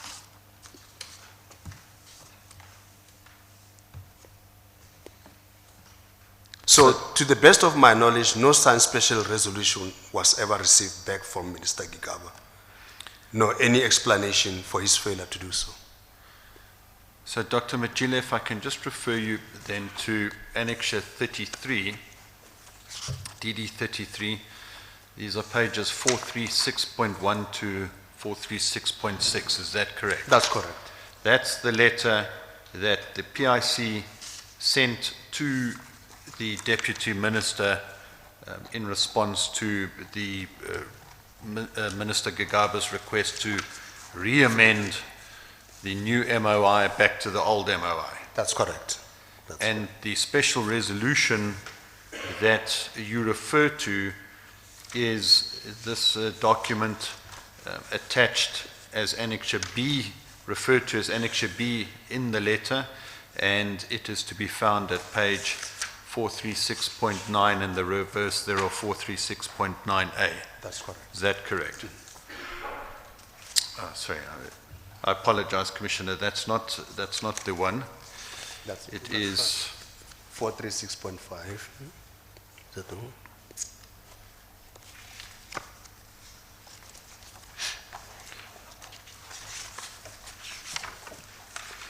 It is 436.5 and 436.6. Is that correct? That's correct. Yes. Yes. Okay. And that's the special resolution which was not signed by the Minister. That's correct.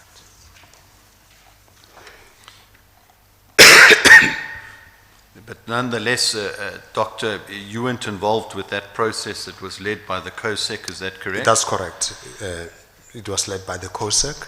And you were under the impression that the memorandum had in fact been re-amended back to the old memorandum, so to speak, and you were then tasked with re-implementing the positions of the CIO and COO. Is that correct? That's correct. The process of complying with the old MOI began.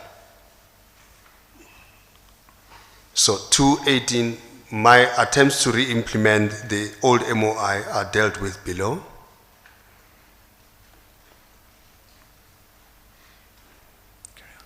Okay. Okay, before we go to paragraph 219, I just want to bring up the old question I brought up some time back about the tensions between the functional departments or the operations departments and the the investment teams or the investment departments, and we said we'd deal with it at some point. Is that the appropriate time to deal with that?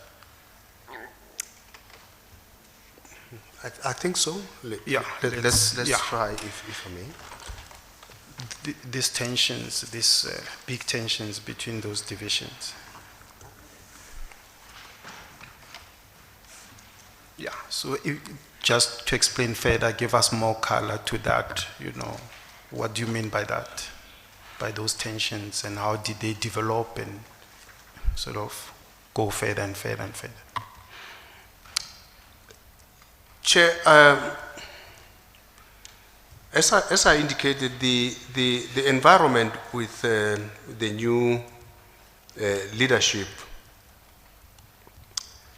following the removal of Mr. Jonas and Mr. Gordon, so the PIC becoming polarized. As I said, I could see that the EXCO is divided, mainly operations versus the investment team that was reporting to me. And there has been some of the or situations where some of the executives have approached me to say, we find it very difficult to report to our boss. I remember Nesani was one of those that complained, friction between Mervyn Miller, who was here, with the CFO, very serious tensions between the head of IT, executive head of IT, Ms. Menye, and the CFO. So those tensions were there, and I tried to persuade them to understand the role that the CFO is playing in the organization and the importance of focusing on the job at hand versus a personality, which, from where I sit, I took responsibility of a coach to try and help her to understand the softer skills required to manage people. I don't think I have won, I must be honest, otherwise we'll be speaking a different language altogether. You were coaching who? Who were you coaching? The CFO. The CFO. Yes. Okay. Yes, to ensure that, you know, she's able to deal with personal issues a lot better. In a softer way. way. Because I remember, you know, one day, you know, closer to the real Nogu interference, that Ms. Menye came to my office crying and said to me, look, I can't report to the CFO. And we agreed, and I called them together with the CFO to try and understand what the problem is.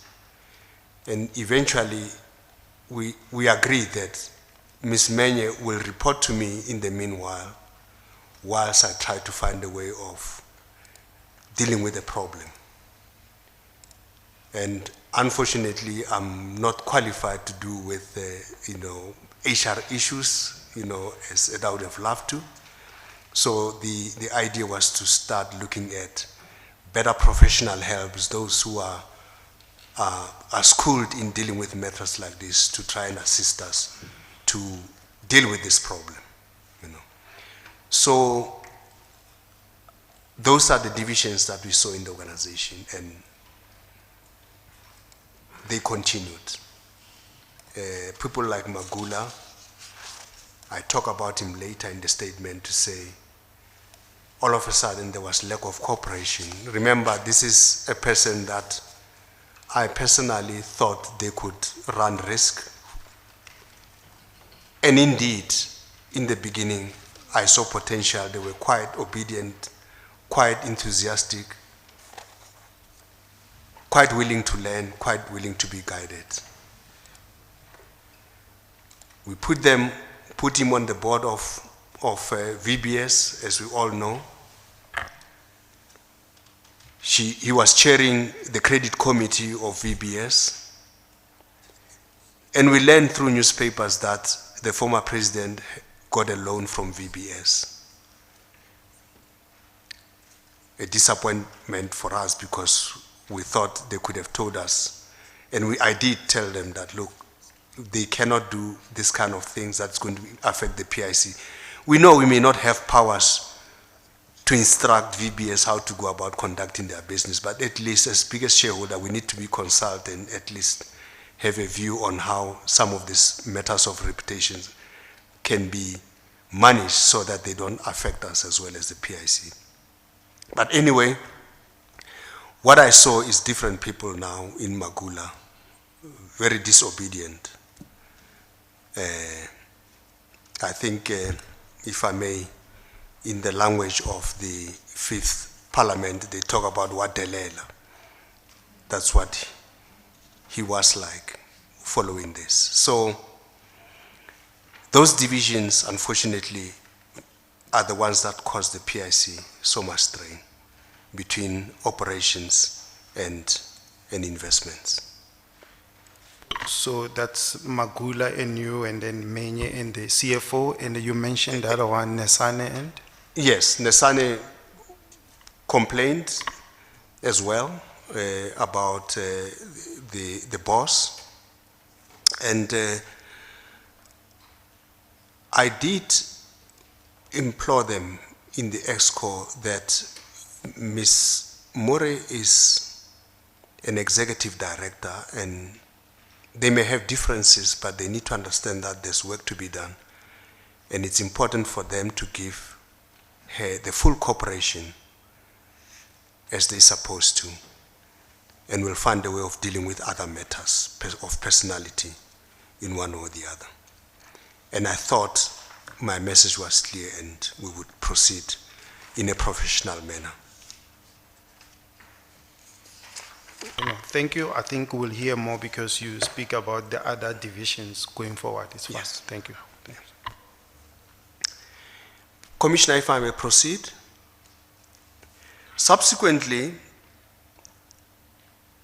I received a call from Mr. Gigaba, Minister Gigaba, who wanted to know the process by which individuals could be made directors of the PIC or could be appointed to the PIC board. After explaining the process to him, he instructed me to include the CVs of Dr. Xolani Mkhwanazi and that of Ms. Matuka Namukoka from Treasury in a memo to him in which I recommended the appointment to the board of the PIC.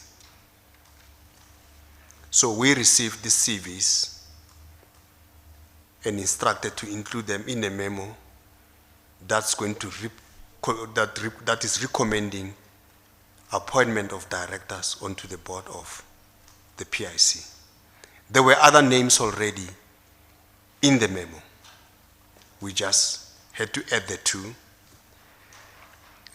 new names that came from Treasury. These were subsequently sent to the COSEC, although I'm not certain by which office these CVs came from, and I complied with the transaction, with the instruction. As they say, sorry, did you want to comply with the instruction? I did comply. To recommend these two people? I don't think I had the choice, Commissioner. I had to comply and put them on on the memo.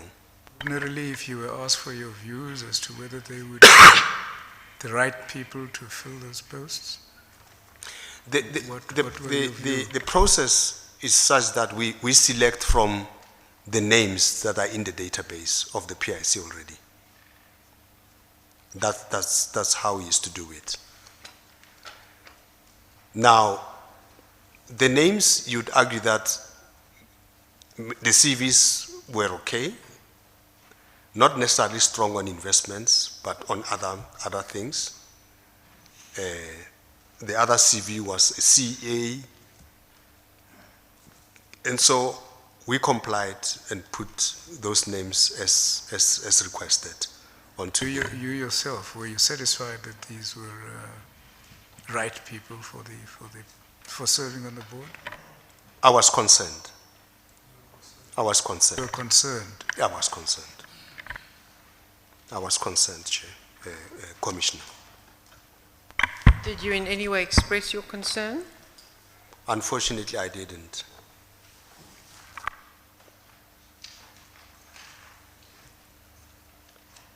If I may proceed, as they say, like turkeys voting for Christmas, I did at the instruction of the PIC shareholder being the minister. So I included the names and sent back the memo to Treasury.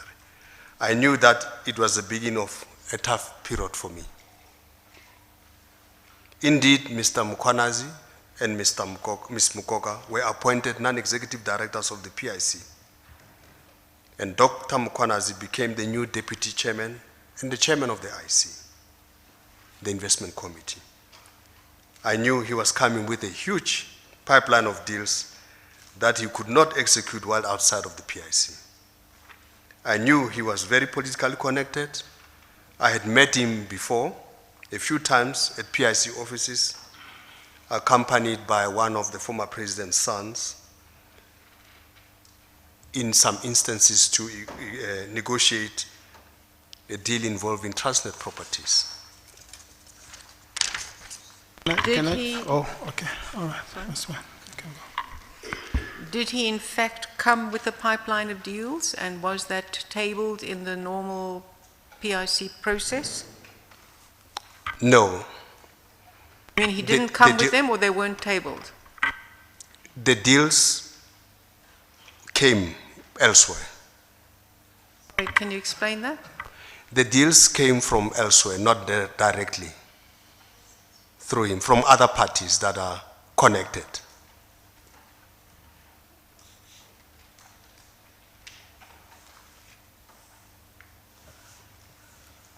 The deals came, and were they dealt with in the ordinary course, or did they go via certain people? They were subjected to internal processes.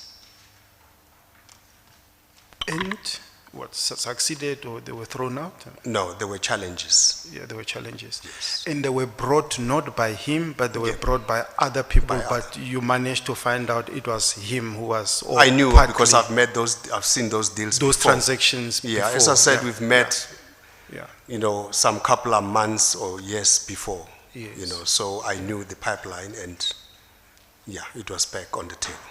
yeah, okay, all right.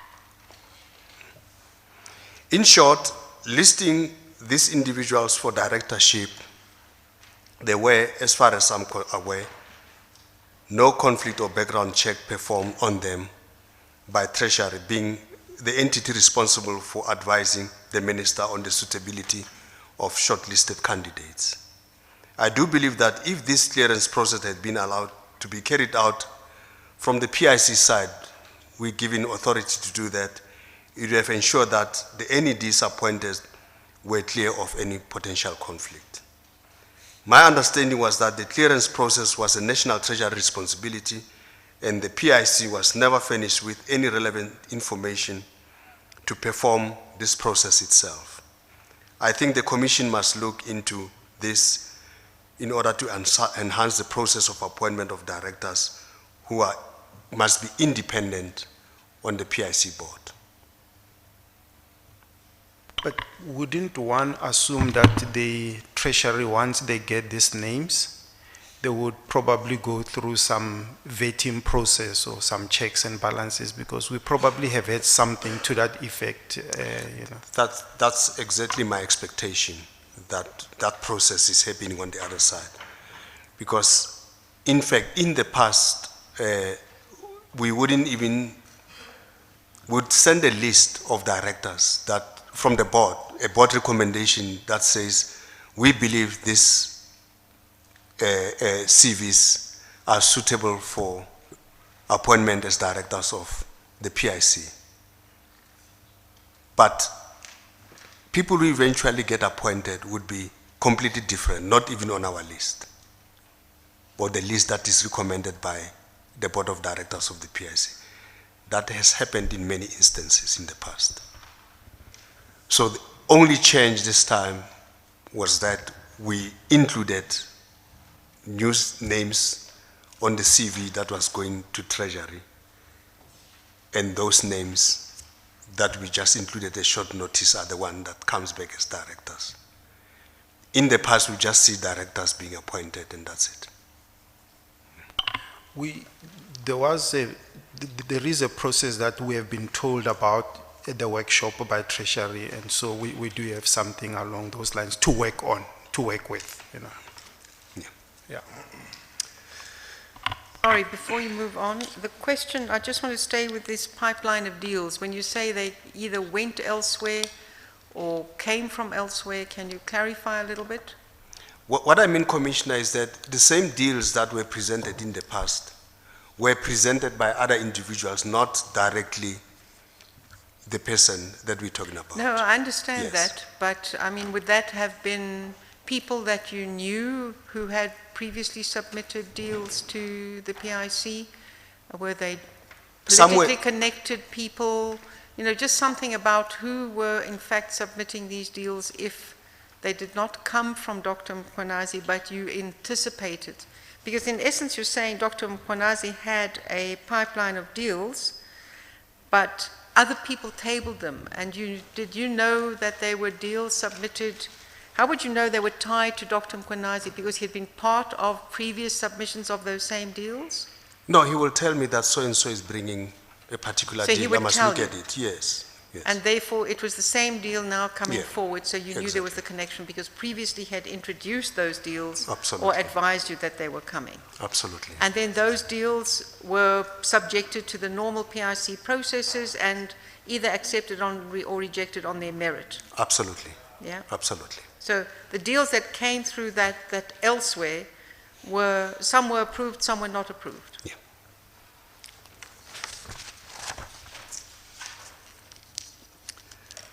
Can I proceed, Commissioner? You mentioned the son of the president. Who was that?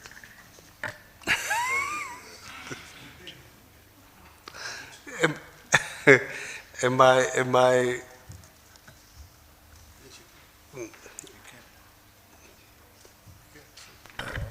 Are you reluctant to mention the name? I'm reluctant to mention names, Commissioner.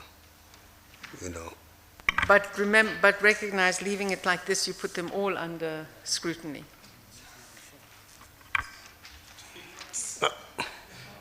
Yeah. I think I will tell the evidence leader. You know, I'm sure he can assist me. Fair enough. Through you, Commissioner, if I may.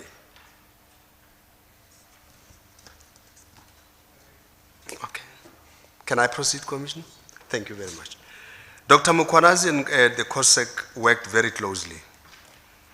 I've subsequently learned from reliable sources that meetings between them, to which I was not invited or informed, and which were held at unusual times in the mornings and evenings. For example, the letter dated 6 September 2017 from the Deputy Chairman to me about the allegations made in the second James Nogu email was drafted by her and Dr. Mkhwanazi on the evening of the 5th of September in her office as per paragraph 21 of her statement made to this commission. Strangely, though, the letter was thereafter sent to Patella Investments, because the next day I received an email from Mr. Begi Makagula, being Dr. Mukwanasi's personal assistant at Patella Investments.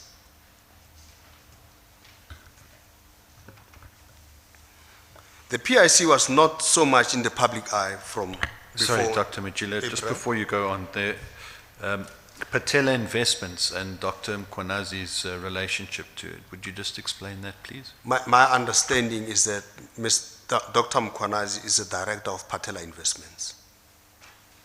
And he was a director at the time that he was also appointed to director the of the board of the PIC. PIC. That's my understanding. Yeah. Can you please give us a brief background on Dr. Mkwanazi? Just, I think it's in the annual report, just briefly. Is he an engineer, something like that? I think he's got a doctorate in physics. That's what I know. Really, I'm not in a position to put it, to talk about these qualifications offhand, Okay. It's in the annual report. But what I know is that he's got a doctorate in physics. Okay. And he sits on the board of South 32, Marion Roberts, and of course, I would assume Patella Investments and then the PIC. Okay. And about 2 weeks or 3 weeks ago, it was announced that he's going to chair the board of EOH. It was in the papers that he was going to chair the board of EOH. Yeah. And simultaneously, he chairs the investment committee Committee still? of the PIC, Of the PIC? yes, and the deputy chairman of the PIC as well.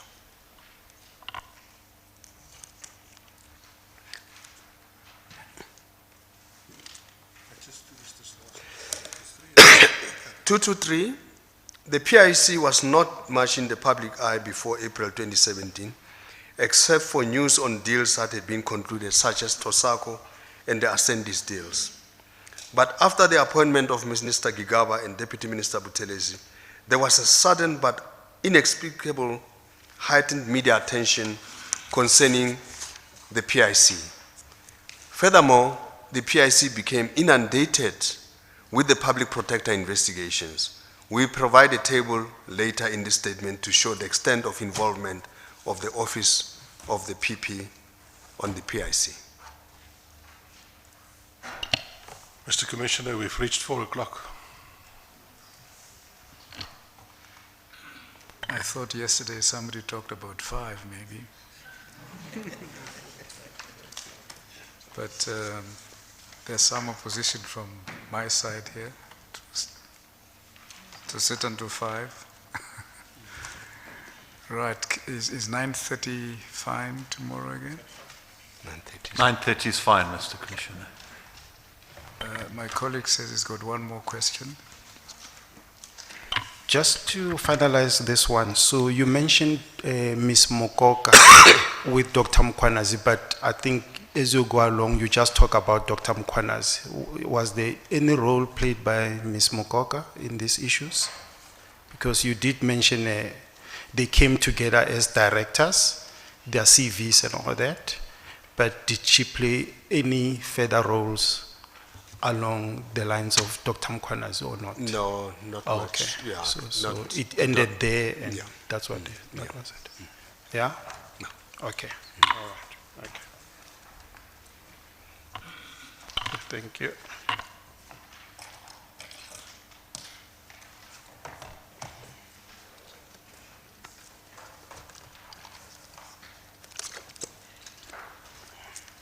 Yes, thank you. We'll then adjourn until tomorrow morning at 9:30.